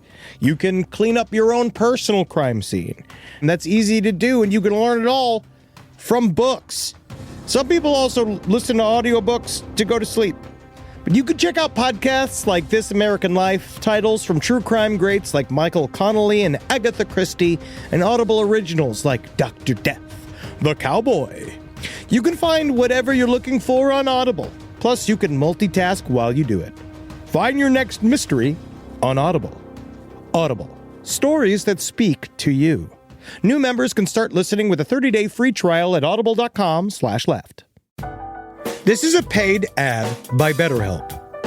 it's so important to remember with the busyness of the holidays, every holiday, Arbor Day, that day about the planet, President's Day. There's so many things to adapt to in this life, and it doesn't follow a perfect plan. God, ruins the whole weekend. But therapy with BetterHelp, the world's largest online therapy platform, it can be a space to pause, reevaluate, and adjust to any unexpected changes. With over 30,000 therapists worldwide, BetterHelp is one of the leading online therapy platforms, having served millions of people globally. BetterHelp makes it easier to fit therapy into your routine. You're in good hands, too. BetterHelp therapists have at least 3 years and 1,000 hours of hands-on experience, and hold all required education, training, and certifications. It's easy to do, and the help is better over there. You don't have to navigate life's changes alone. Sign up and get 10% off at betterhelp.com/lastpod. That's betterhelp.com/lastpod. Is there anything better than a summer evening outdoors? Enjoy your space to the fullest with new greenery from Fast Growing Trees. I love a big, thick bush. Fast Growing Trees is America's largest, most trusted online nursery, and they can send me a big, thick bush any time of the day. It arrives at work. It arrives at my car. I can pinpoint on a Google map where it is. Send me a big, thick, brown bush. And they send it immediately when they have it, because sometimes the shaver comes to town. I remember one time I ordered a cherry wood tree from Fast Growing Trees, and my God, I couldn't cut it down no matter what my father told me to do. I had to lie to him about it, and next thing you know, I became the first president of the United States of America. And even you can become the first president of the United States of America with Fast Growing Trees. Right now, get up to half off select summer planting essentials, plus get an additional 20% off your first purchase with code LEFT at checkout. That's an additional 20% off at fastgrowingtrees.com with code LEFT at checkout. Offer is valid for a limited time only. Terms and conditions apply.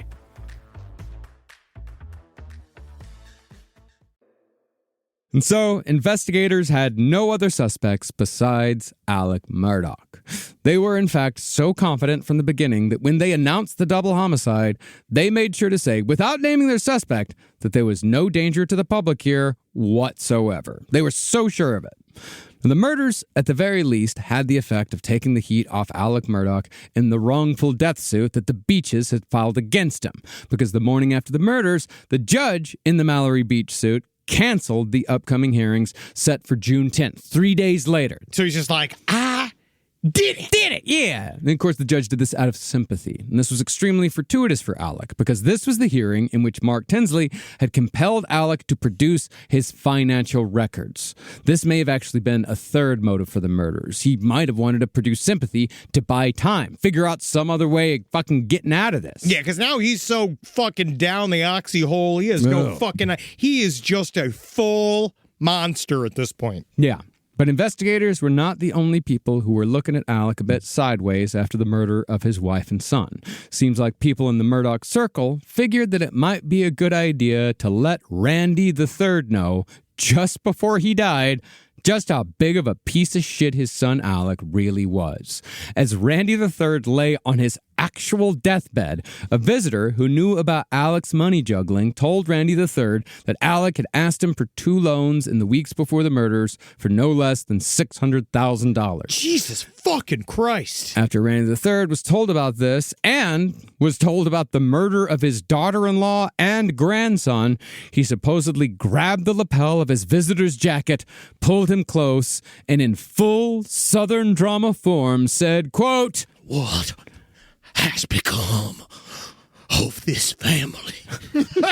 You are my number one." Oh my God. Please bring me to the brothel. Don't tell anybody. What has become of this family? family. Just don't tell anybody. I like to get my butthole eaten. That, unfortunately for Andy III, was one of the last things he ever said. Because on Thursday, June 10th, 3 days after Maggie and Paul's murder, and coincidentally on the same day that his son's financial crimes were supposed to be exposed to the entire world, Randolph Murdaugh III died at the age of 81 with his family's bullshit legacy fully and deservedly in tatters. See you now. Yeah. You failed. That's it. Yeah. You failed. Everything. Now You failed. die. Now, bye-bye. Bye-bye. Now, the Murdaugh double homicide quickly became national news, and before long, the deaths of Stephen Smith, Gloria Satterfield, and Mallory Beach were also being bandied about on Facebook posts, Reddit threads, and, of course, podcast galore. Yeah. It was a podcaster's feast in these days. It really was. It was one of my it's still one of my favorite stories in the world, and it just kept giving. Yeah. For Alex's part, he was continuing to insist that the murders were connected to the outrage over the boat wreck, subtly pointing investigators towards Mallory's boyfriend, Anthony Cook. Maybe you ought to look at that Anthony Cook boy.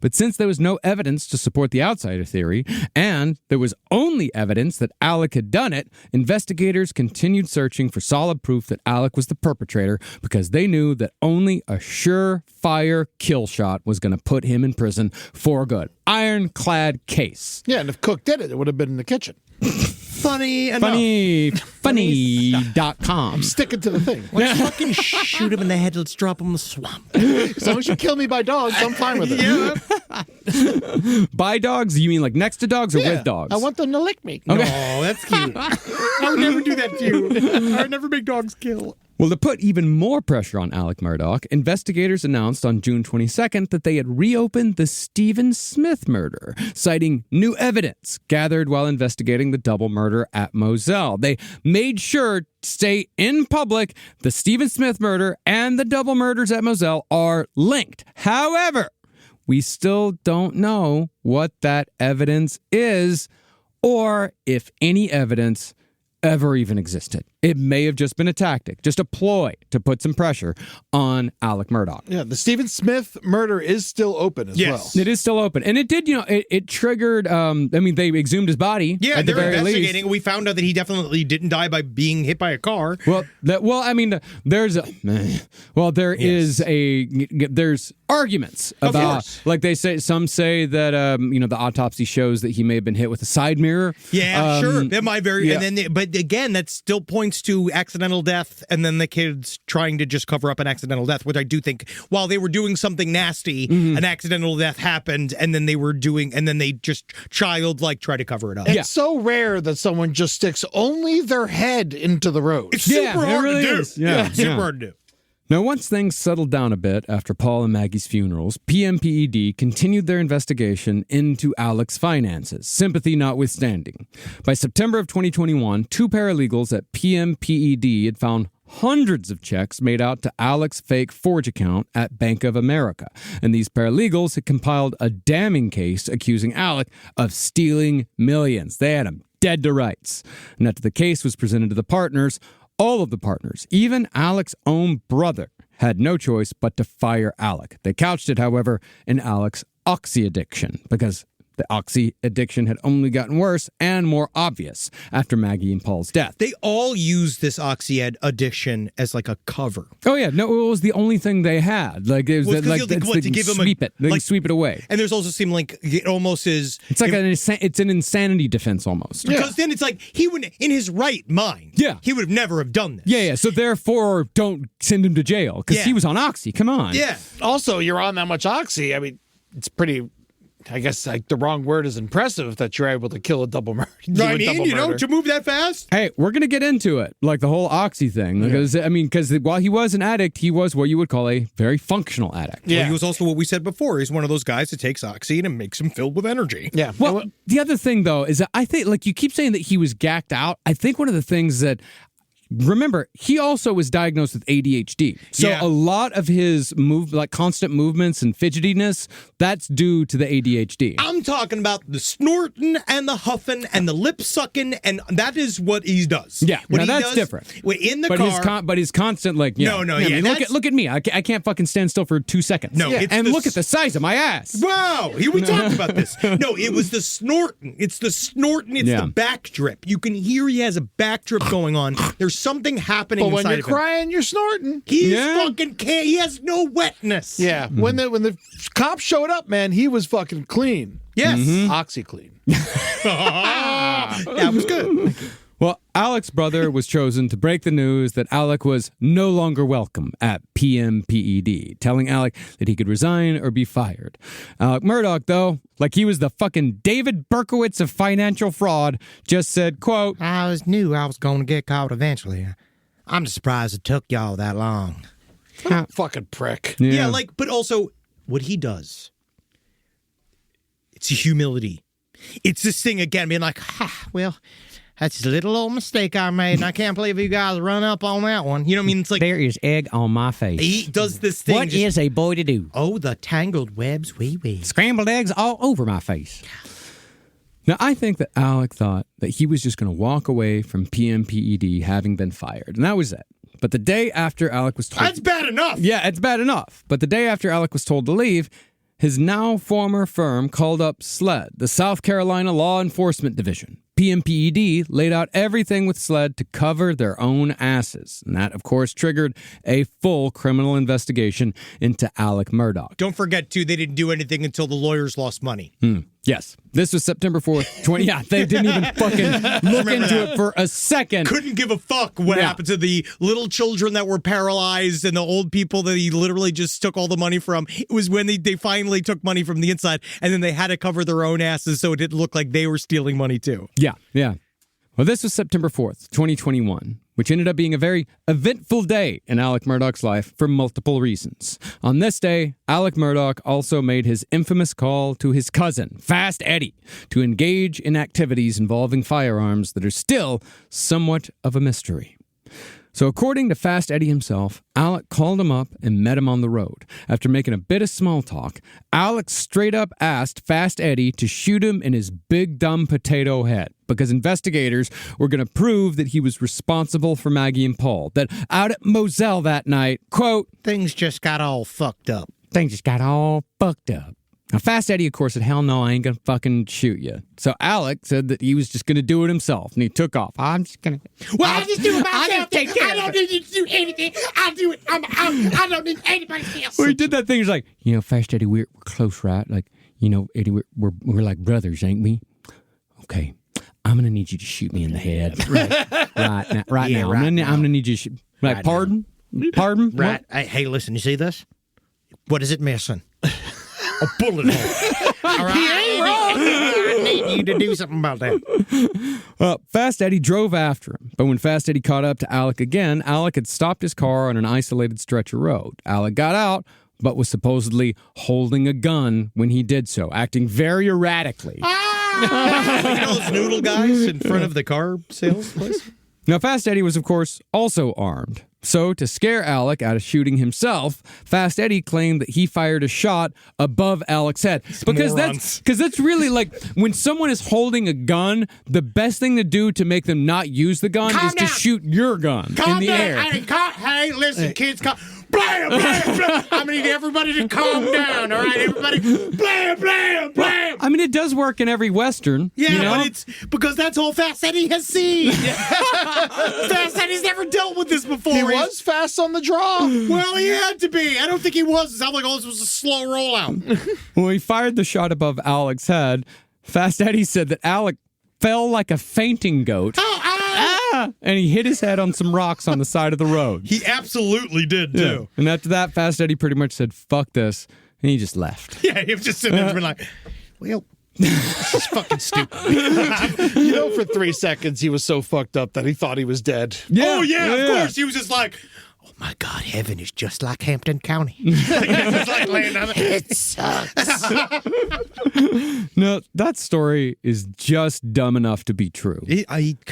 But if that is indeed what happened, then the knock on Alex's head must have restored his will to live, because Alex Murdaugh immediately found a way to spin this to his advantage. Every single thing in his life he spins to his advantage. See, after Fast Eddie left, Alec called 911 and told the dispatcher that he'd been on the side of the road with a flat tire when a young man with really, really short hair Really short hair. had driven up and shot him in the head.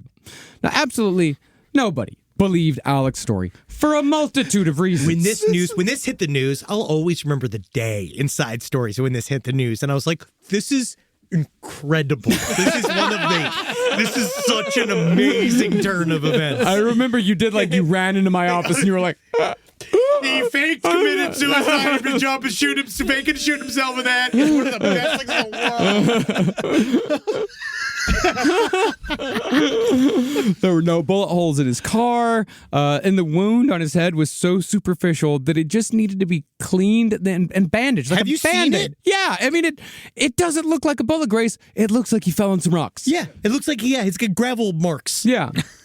But even though everyone gave him just a sure whenever he told the story, Alex still gave a description of the so-called shooter to a sketch artist. And it just so happened that the person that Alex described looked a hell of a lot like Anthony Cook, Mallory Beach's boyfriend. Whoa. And he came up with that shit like in fucking 10 minutes. Whoa. Of like he fell on the side of the road. He asked his cousin to shoot him in the head, but he missed. His cousin left and he's like, I'm bleeding.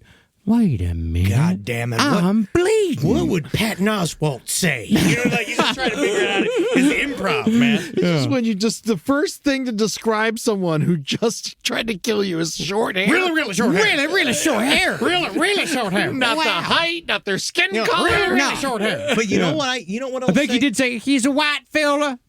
You know what I'll give you? I'll give him the only piece of credit I'll give Alec.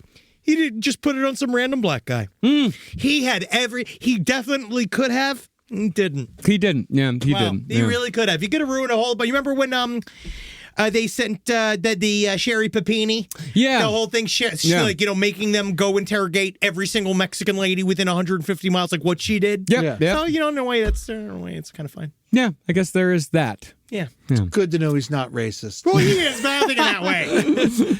Now, once Alec was at the hospital, he pressured an employee to borrow their phone, and he very stupidly used that phone to call Fast Eddie. This suspicious call, after Alec's suspicious behavior, led SLED to search Fast Eddie's house, where they found a ledger of alleged drug deals that had Alec all over it. Why is he writing these down? Yeah.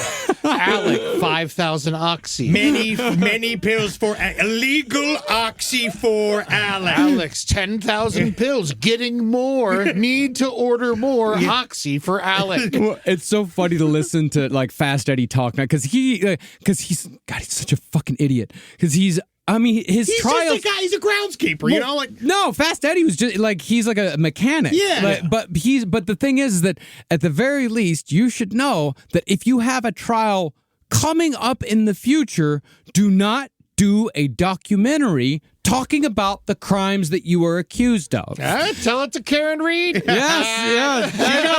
I know. But Fast Eddie's on the Netflix documentary. He's like, they say I was a drug dealer. I wasn't no drug dealer. Every once in a while I get an envelope and I'd shake it and it sounded like a rattlesnake. It sounded like a rattlesnake because you got that. It's just I thought maybe the pills in there, but I didn't think it was pills in there. And then I just threw it all in the back. But I just, every once in a while I go to an airstrip and I pick up a big box from this little plane. And I didn't know there was anything in it. I didn't check on nut. I didn't ask no questions. I thought we were selling maracas. One of my favorite things too. That's also the one where he was just like, "Now I asked Alec, is this money laundering?" And he said no. Yeah. He said no. And I said, I believe him. Whatever worked for Alec. Yeah, I believed him. Well, SLED also subpoenaed Fast Eddie's bank records and added the hundreds of checks written to Fast Eddie from Alec for the extremely suspicious amounts just under $10,000 to the ever-growing investigation into Alec's financial crimes. And so, with Fast Eddie's checks in the mix and Alec's supposed attempted murder bringing the Murdaugh name into the news once more, SLED finally announced that there was a full criminal investigation into Alec's funds. Specifically, they were investigating the death of housekeeper Gloria Satterfield and the handling of her estate. And with the confirmation that Alex Murdaugh had not only stolen from needy clients, but had also profited off the death of his housekeeper, the news media turned against Alex Murdaugh completely. Not even Fox News is coming to his fucking aid this time. The final humiliation came when Alex was sued by PMPED, who had no choice but to pay back all of the money that Alex had stolen from their clients. Eventually, the firm dissolved and reformed without the Murdaugh name, which effectively erased the nearly century-long legacy that Alex Murdaugh's crooked family had worked so hard and so sleazily to build.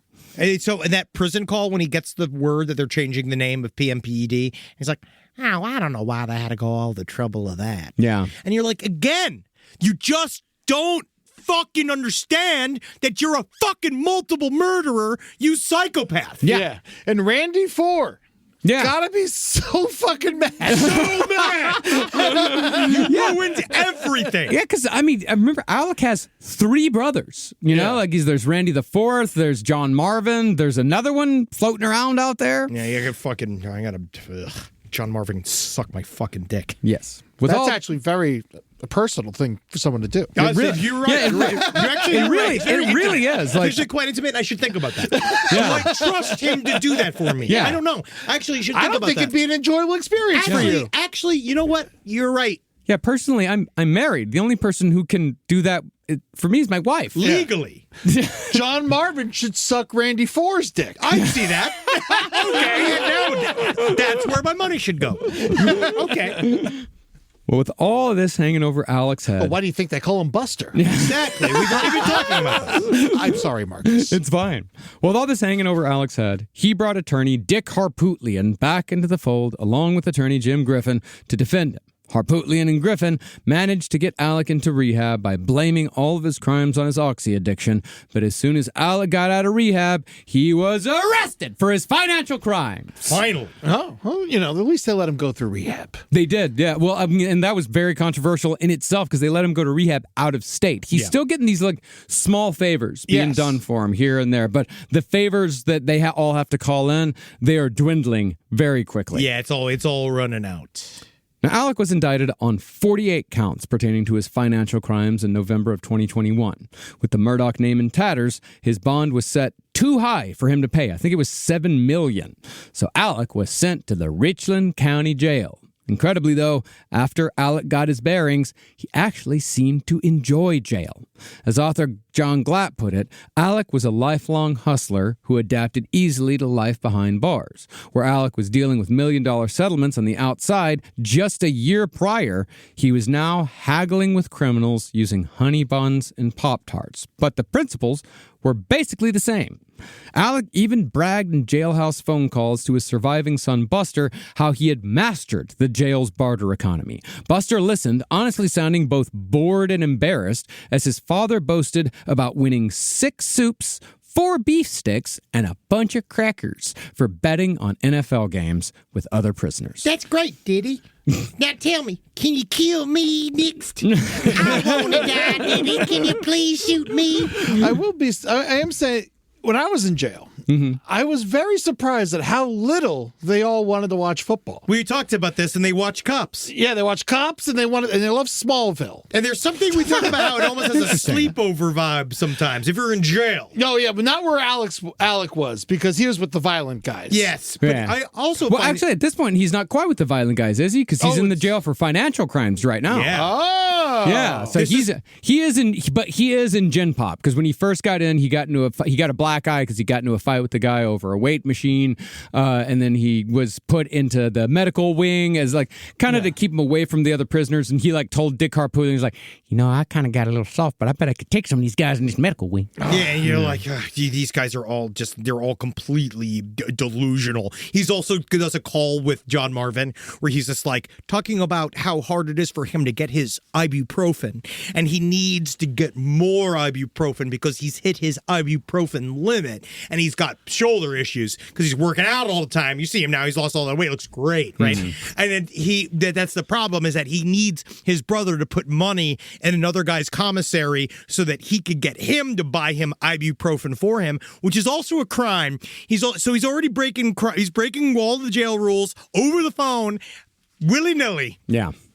But as the months ticked by with Alec in jail, awaiting trial for his financial crimes, SLED was still doing everything they could to find evidence that would form a strong enough case to finally indict Alec in the murders of Paul and Maggie Murdaugh.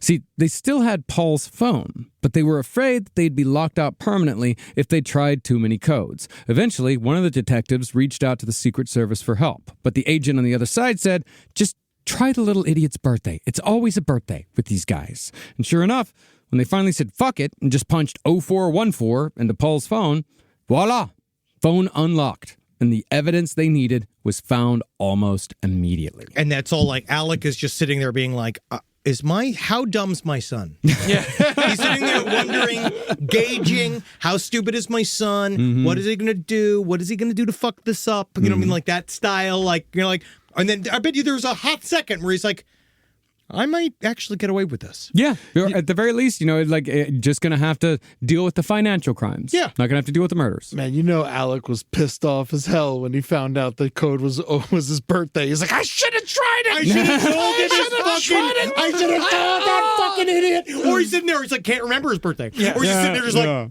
fuck. Well, unbeknownst to Alec, Paul had recorded a video at the dog kennel minutes before the murder.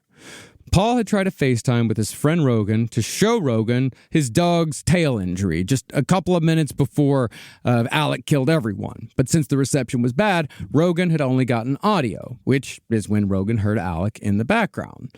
But after the FaceTime failed, Paul took a video to send later.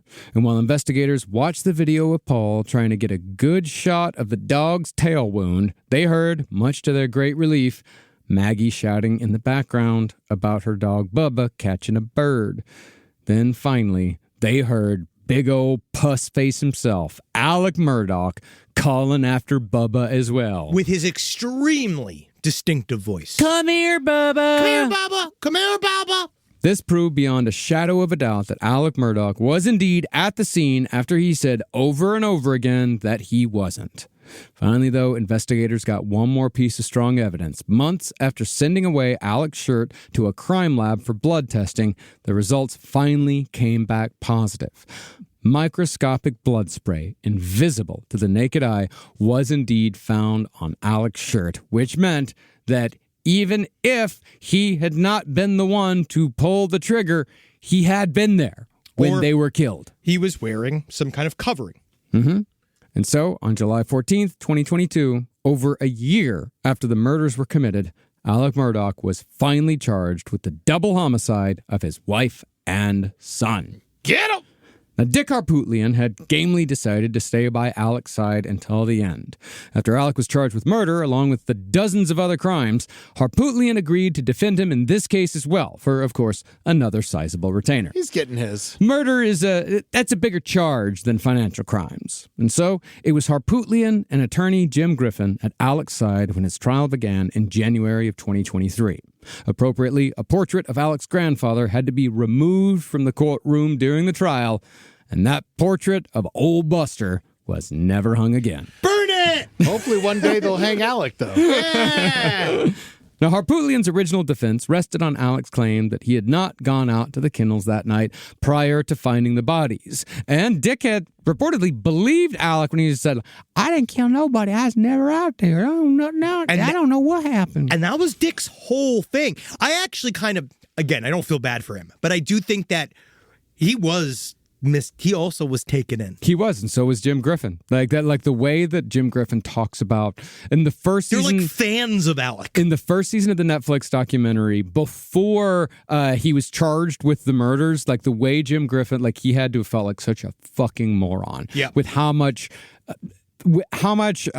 confidence he had talking about Alex Murdaugh's innocence. That's his job. Yeah, of course, Yeah. but the way it went down was wonderful. Honestly, it makes me want to hire him. Yeah. Sure. Same, right?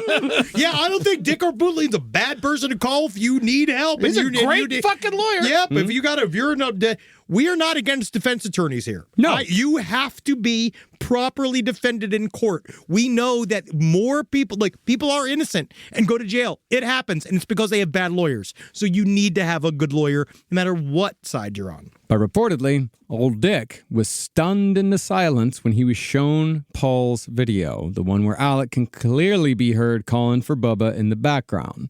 And so Harpootlian was reduced to just saying over and over again that Alec, he just didn't do it. And he was hoping that the jury would just kind of say, all right. And during his opening arguments, Harpootlian told the jury, quote, as you sit right there and right now, when you look at him, you have to believe he's innocent. He didn't do it. So basically, Dick's defense was, just look at that face. That sweet, sweet face. So pretty. I ask you, is that the face of a murderer? People say I got the eyes of a cockatiel. They say that I've got the lifeless eyes of a plush doll covered in blood. But I wouldn't say that's true. No, but if you do give him the death penalty, I want to make sure we do shoot him. You gotta shoot him. We gotta shoot him.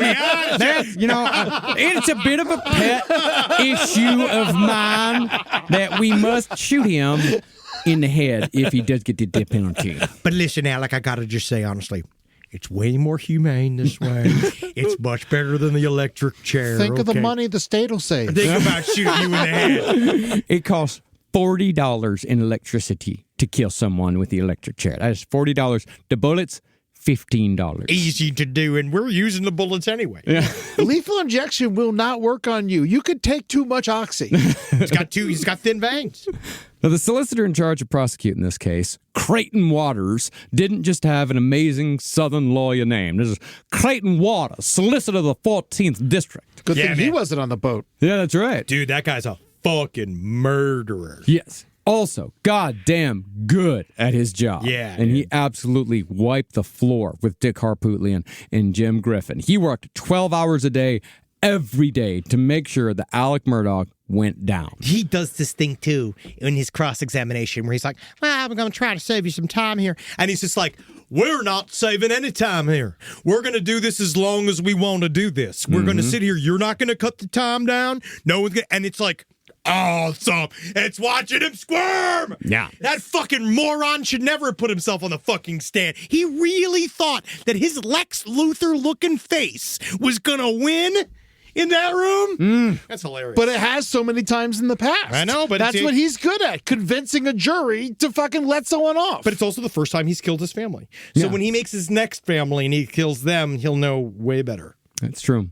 Well, besides the kennel video and the bloody shirt, Waters had also managed to get a hold of Murdaugh's GPS data from his SUV, which tracked Alec's every movement on the night of the murder. But what really sunk Alec was a total unforced error, a mistake made by megalomaniacs the world over in criminal trials. Against the strong advice of his attorneys, Alex Murdaugh took the stand in his own murder trial, where he was ripped to shreds by Creighton Waters. When asked about why he lied so much, specifically about the kennel video, Alec claimed that it was the oxy that made him all fuzzy, and that one lie simply led to another. And about his trail of lies, Alec famously said on the stand, quote, "Oh, what a tangled web we weave." And he just said it so casually. He's like, "Oh, what a tangled web we weave." I'll go just, "Oh, what a tangled web we weave." It's just, I lied, whatever. Because he's trying to act like, again, it's this minimizing of his involvement. Yeah, always minimizing. Whenever someone says that in a trial, they should just get beat by the bailiff. But he's gonna get it in jail. I mean, the judge, when he fucking sentenced him, he brought it up, and he's like, "You said, oh, what a tangled web we weave." Oh, he hated it so much. The judge actually brought it up in the sentencing. Well, it's because this idea, again, it's this cutesy folklore thing. You killed your fucking family. Yeah, no. Folksiness has no place in a murder trial. But when Alex Murdaugh said, "Oh, what a tangled web we weave," Creighton Waters made Alec detail that tangled web. He made him talk about his financial crimes. He made him talk about all the bad shit that happened to his clients as a result of his financial crimes. He even made him talk about his habit of using his volunteer solicitor's badge to get out of drunk driving tickets. But most of all, Creighton was able to prove that Alec's claim that he was fuzzy because of the OxyContin, that didn't hold water. See, while Alec was an addict, he was a fully functional addict who was regarded as an extremely competent lawyer throughout his decades of addiction. By the end, Alec's attempt at going up to charm a courtroom one last time backfired completely and served only to shatter any remaining credibility that Alec may have had. Good. Yeah. Now, Alec's defense was frail at best. Their strongest witness, for example, was a forensic engineer who claimed that the angle of the shotgun blast that killed Paul would have made it impossible for the 6'4" Alex Murdaugh to be the killer, which discounted the fact that man is capable of crouching. It is not. I mean, I would not both. Well, instead, this expert insisted that the shooter could have been no taller than 5'2", which, to put it into perspective, Ariana Grande's height. What'd she do? Where was she? Also, the Olsen twins. Where were they? Yeah. Where were those little girls? Los Angeles, probably. Oh, wow. New York. Good for them. Oh, wow. Yeah, also New York. Yeah, I you heard see- they're in the village. Yeah, wow. Good. Oh, nice. Now, by the closing arguments, Dick Harpootlian was said to be a shell of his former self. As Valerie Bauerlein put it so well, Harpootlian sat at the defense table, quote, as motionless as a sphinx, while the case failed around him. Jim Griffin was therefore left to close, but couldn't do any better than saying that the jury should vote not guilty because the state didn't have enough evidence to 100% prove Alex Murdaugh's guilt. We're having this. Apparently, there's a big issue currently with jury educations about the idea of what a shadow of a doubt means. Well, it's why Casey Anthony went free. Yes, and there's Because they're having a problem telling him. It's being like, no, it doesn't.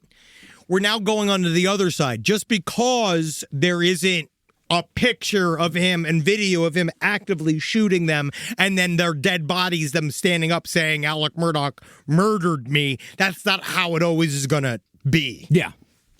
But since the case was so weak, the jury was incredibly quick to deliver a verdict. Only one juror had to be swayed, but not because Harpootlian and Griffin had made their case. Instead, this juror flat out could not believe that a person could kill their own family. She thought that it was literally impossible. This is why it's like, these are our peers.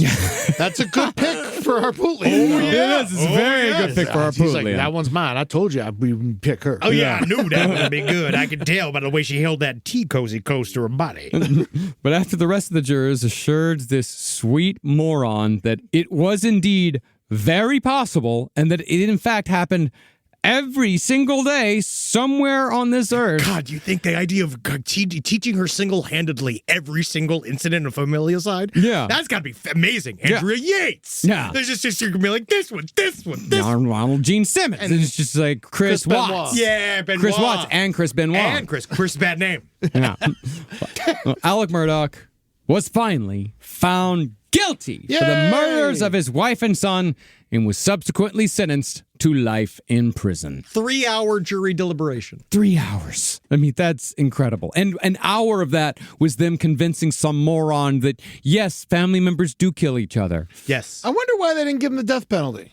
I am actually wondering that myself. I do believe there are aggravating circumstances that have to be hit. There are things that they do with, like, they flesh it out. And I bet he was a part of the sentencing where they kind of talk about, like aggravating circumstances, like, you know how when, like, one of our favorite things, when someone murders somebody and then they, like, pull out their uterus and choose with it and then, like, plays with it, make their face a puppet and stuff like that. And, I know and all rape about the that. body. They rape the body a bunch.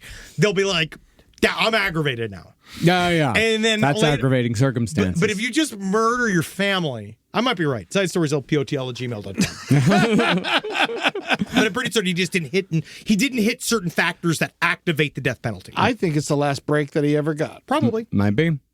Now, as far as the peanut gallery in Alex Murdaugh's life went, his banker, Russell Lafitte, negotiated a plea deal for his role in the embezzlement of funds and could be released from prison as early as 2027. You're free to sail the seas again. And I'll find the treasure under the X.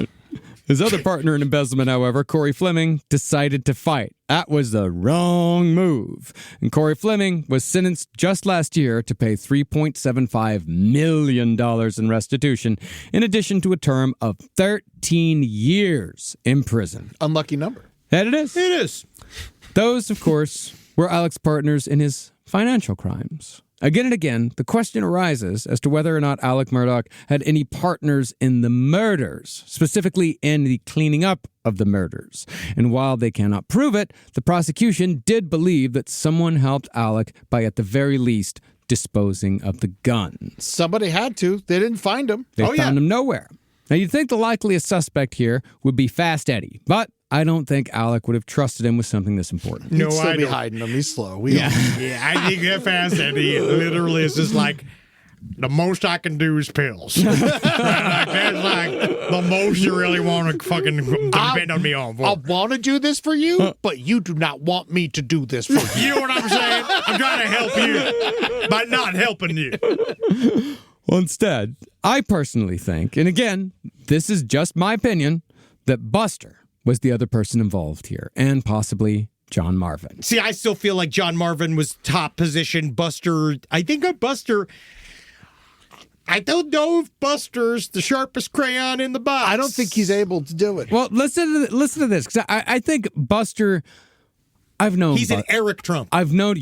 I've known many Busters over the years. He's not an idiot. He's not stupid. I think Paul was probably dumber than Buster was. Oh, yeah, Buster's mean and a fucking little rat. Yeah, I think Buster's just kind of lazy, and he, like you said, he was handed everything his whole life, so when it came time to actually do work, he didn't know how to fucking do it. Yeah. You know, he just coasted.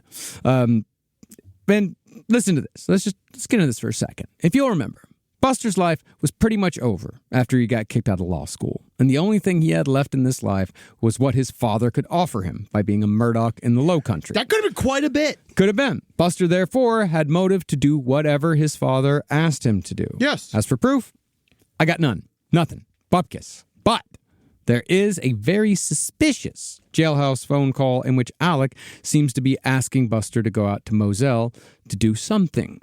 We just don't know what. And this call, by the way, was made after Alec was arrested for his financial crimes, but before he was charged with murder. So, if there was any evidence out at Moselle, like, say, the murder weapons, SLED hadn't found anything just yet. Let's listen to this call. What you doing? Nothing. At Greenfield. I got you. Is Brooklyn with you? She is. Well, good. Y'all hunting? We're going to this afternoon. Let me tell you what you ought to do, Buster. I think the damn feeders were full over there at Moselle. If you felt like going back there, I bet with nothing going on, I bet there's deer all over them things. I mean, back. What's that going to do for me? What's that going to do for me? Kill a deer? I'm not going hunting out there. I don't blame you. I was just letting you know. Buster, also I wanted to tell you this. I just remember this. You know, they replanted those sunflowers. Do you have any interest in hunting that field? No. Do you care if I let Jim do it? No. You sure? Yes. All right, you want me to tell him to call you if we hunt? Well, I should be out by then. Jim who? Jim Griffith. What, let him hunt deer out there, or what are you talking about? No, I'm talking about, I didn't know if you wanted to hunt doves out there. If you do, then I want you to do it. If not, then I'm going to let him do it. He knows how to facilitate a dove hunt? What? I said he knows how to facilitate a dove hunt? Well, I mean, you know, I don't think it would be, I hadn't really, I don't know. Do you want a dove hunt out there? No. Not at all. 10-4. All right. Now, that call could be interpreted in multiple ways. You know, it could be Alex speaking in code. What's dove hunting? What's deer hunting? It also could be Buster being simply reluctant to return to the place where his mother and brother were murdered just so he could bag a deer. Yeah, it was also that at his father's insistence. But there are some very interesting sentences, some very interesting things that Buster says. For example, he know how to facilitate a dove hunt? That's a big one. Let me get to that here in a second. Yeah. First one, what's that going to do for me? That's a very interesting, like when he asks, like, what do you get, like, do you want to go out and hunt deer? Because he's telling them that the deer feeders have been full out in Moselle. No one's been out there. There's probably a ton of deer everywhere. You can go out there. And he says, what's that going to do for me? Which is a weird thing to say. That's a very strange thing to say. Sure shit sounds to me like Alec wanted Buster to do something that Buster didn't want to do. And when Buster said he didn't want to do it, it sounded like Alec asked if Buster cared if Alec's other attorney, Jim Griffin, did it instead. And also what gets me is the question, does Jim know how to facilitate a dove hunt? I don't know what the fuck that means. I grew up going on dove hunts. I've been on dozens of dove hunts. I've been fucking shot on a dove hunt. You just shoot the doves, right? But the only thing you need to facilitate a dove hunt is a shotgun and a box of shells. You don't need any. You don't have to facilitate a dove hunt. You walk into a field. Drunk teenagers do it every day. You walk into a field with a gun and you shoot dove. That's it. Also, a prison call is an audio medium, just like this. What you don't hear in an audio medium is something like this, which is you're not hearing it because you're just listening to a podcast. What are you talking about? No one has any idea what you're doing right now. Exactly. Yes. It's exactly why. It's because it's a prison call. So if it's on a prison call, you can hold a piece of paper up against the window with the thing written on it, and no one's going to know what it is that you're saying. No, he is calling them from home. Yes, but there are also calls where he goes in, and this is a phone call. But there are but I'm saying before this, you can communicate visually on the prison call that can allow them to then set up other things later on. Yeah. So you can start, this is the code. Yeah. Good then be. you can go and talk about the code. Code for dove hunt. They do it all the time. They did Corey, we're seeing her right now in the Corey Richards trial. She just got nailed for that because she was going into the prison calls doing witness tampering by holding it up against the fucking plate glass. So what, you think the guns are in the fucking sunflower field? I think they're in the river. Well, I mean, the sunflower field does come up on the day of the murder. They were out, was it Paul and Alec, the Snapchat video that Paul took? It was in the sunflower field. So they were in the sunflower field on the day of the murder. I mean, who knows what's out in the sunflower field? But he was out there. Alec was out there on the day of the murder. You like to believe they searched it. You'd like to believe they did, and they probably did, but who knows? I mean, there might be something out there, maybe deer feeders, like code for something. Maybe there's something there in the deer feeder. Who knows? But it does sound extraordinarily suspicious. Yeah. There's just a lot of suspicious shit here. Too many family members have been murdered. Yes. For this to be an innocuous phone call. Yes, and too many family members have been connected to and or convicted of murder in this family for you not to listen to their phone calls with a little bit of suspicion. Like, they earned it. Yeah, I'm not going to give them credit now. Yeah, they earned that suspicion. Now, while it is unlikely that Buster is ever going to be investigated or even questioned in the murders of his mother, his brother, or Stephen Smith for that matter, his life is still, for all intents and purposes, over. The murderous Murdaugh legacy that Buster was counting on, the one that Buster's father and his father's father had used to coast through life, it's just as ruined, tasteless, and bloody as the Wham Bam Thank You Ma'am t-shirt that Paul Murdaugh was wearing on the night that Alec Murdaugh killed him. I gotta get one of those. And all of this happened because one family decided that they were the kings of their own little slice of America. But in America, as it's been since 1776, men who believe they are kings always, and I mean always, get what's fucking coming sooner or later, just like Alec Murdaugh did. Suck my dick! Suck my fucking dick!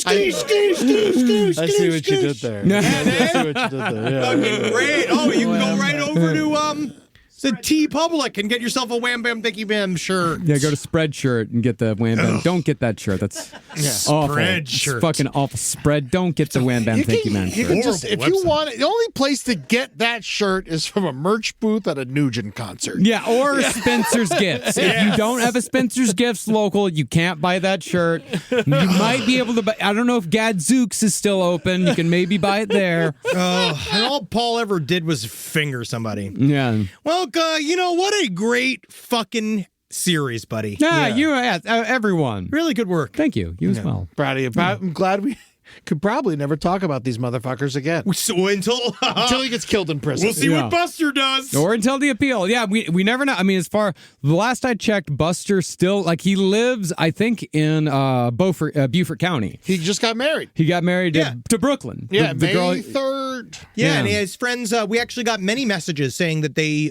played golf around Buster. They know where Buster goes shopping. They know where he goes to gym. They know all the kind of stuff. So Buster's being very much so watched. He's not returned to law school either. No. I wonder why. No. Well, he's got to live somewhere, you know? Yeah, well, hopefully he gets into politics. Yeah, let's hope so. Buster Murdaugh, our next Attorney General.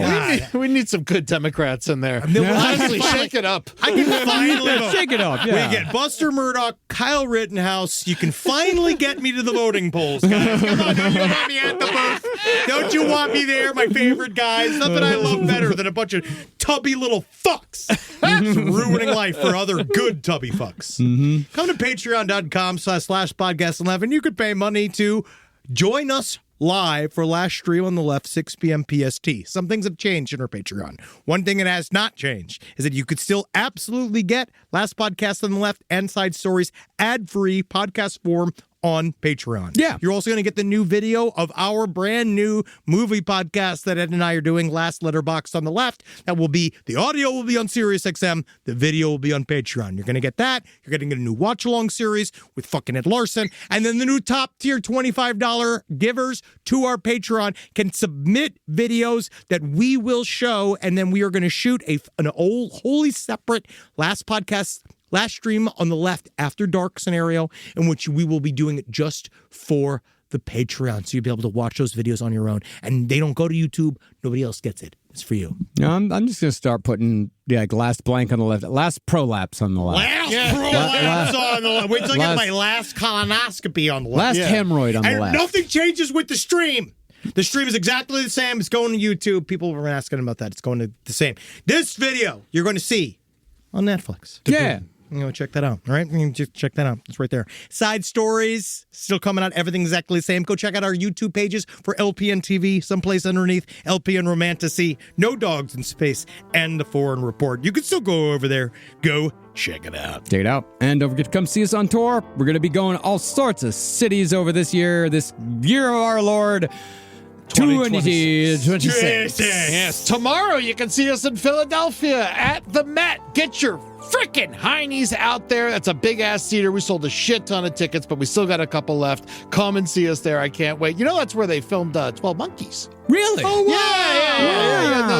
In the shitty theater place? Yeah. That's the Met. Oh, that's amazing. How cool is it? Yeah, and then they fixed it all up, and now we get to perform there. Oh, yeah. No, we played in a bunch of shooting galleries over the years. Yeah. Gentrification. It's real. It's kind of amazing. February 28th, Austin, Texas. March 13th, Indianapolis. April 25th, Cincinnati. May 29th, Pittsburgh. June 27th, Grand Rapids, Michigan. July 17th, Tulsa, Oklahoma.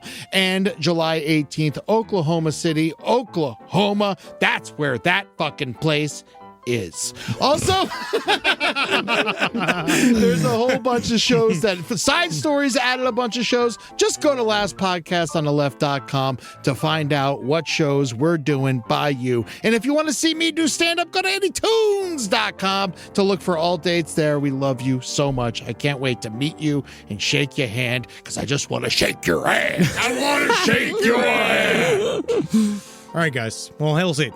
Hail your hand. Yes, and hail Bird Luger, Kevin Barnett. Yeah. Our boy, 7 years today, man. Jesus fucking Christ. I love you, man. I miss you so much. Yeah, we do, man. Every day. He's up in my room. It's good to see him looking down upon me. That's right. I slapped Julie's ass for him today. Really great. That's nice. That's nice. That's really nice. Like that. That's nice. I'm going to go home and play some Dark Souls. Hell yeah. For him. It's a great idea. What happens when the person you trust most betrays you? Shohei and Ippei were one of the most famous bromances in professional sports. They were seen together nearly all the time, labeled best friends, until it all fell apart. It's a story you might have heard about, but turns out what was reported in the news was just the beginning. I'm Ippei Mizuhara, and you do have permission to record me. Listen to 30 for 30 podcast to hear the betrayal of Shohei Ohtani. Shell V-Power Nitro Plus fuels every drive with a fuel like no other. It removes up to 100% of performance-robbing deposits to rejuvenate your engine's performance. That means more power when you need it, and more performance with every drive. Shell V-Power Nitro Plus Premium Gasoline. More power, more performance. Formulation unique to Shell. In gasoline direct injection engine fuel injectors with continuous use of Shell V-Power Nitro Plus Premium Gasoline compared to lower octane fuels. Actual effects and benefits may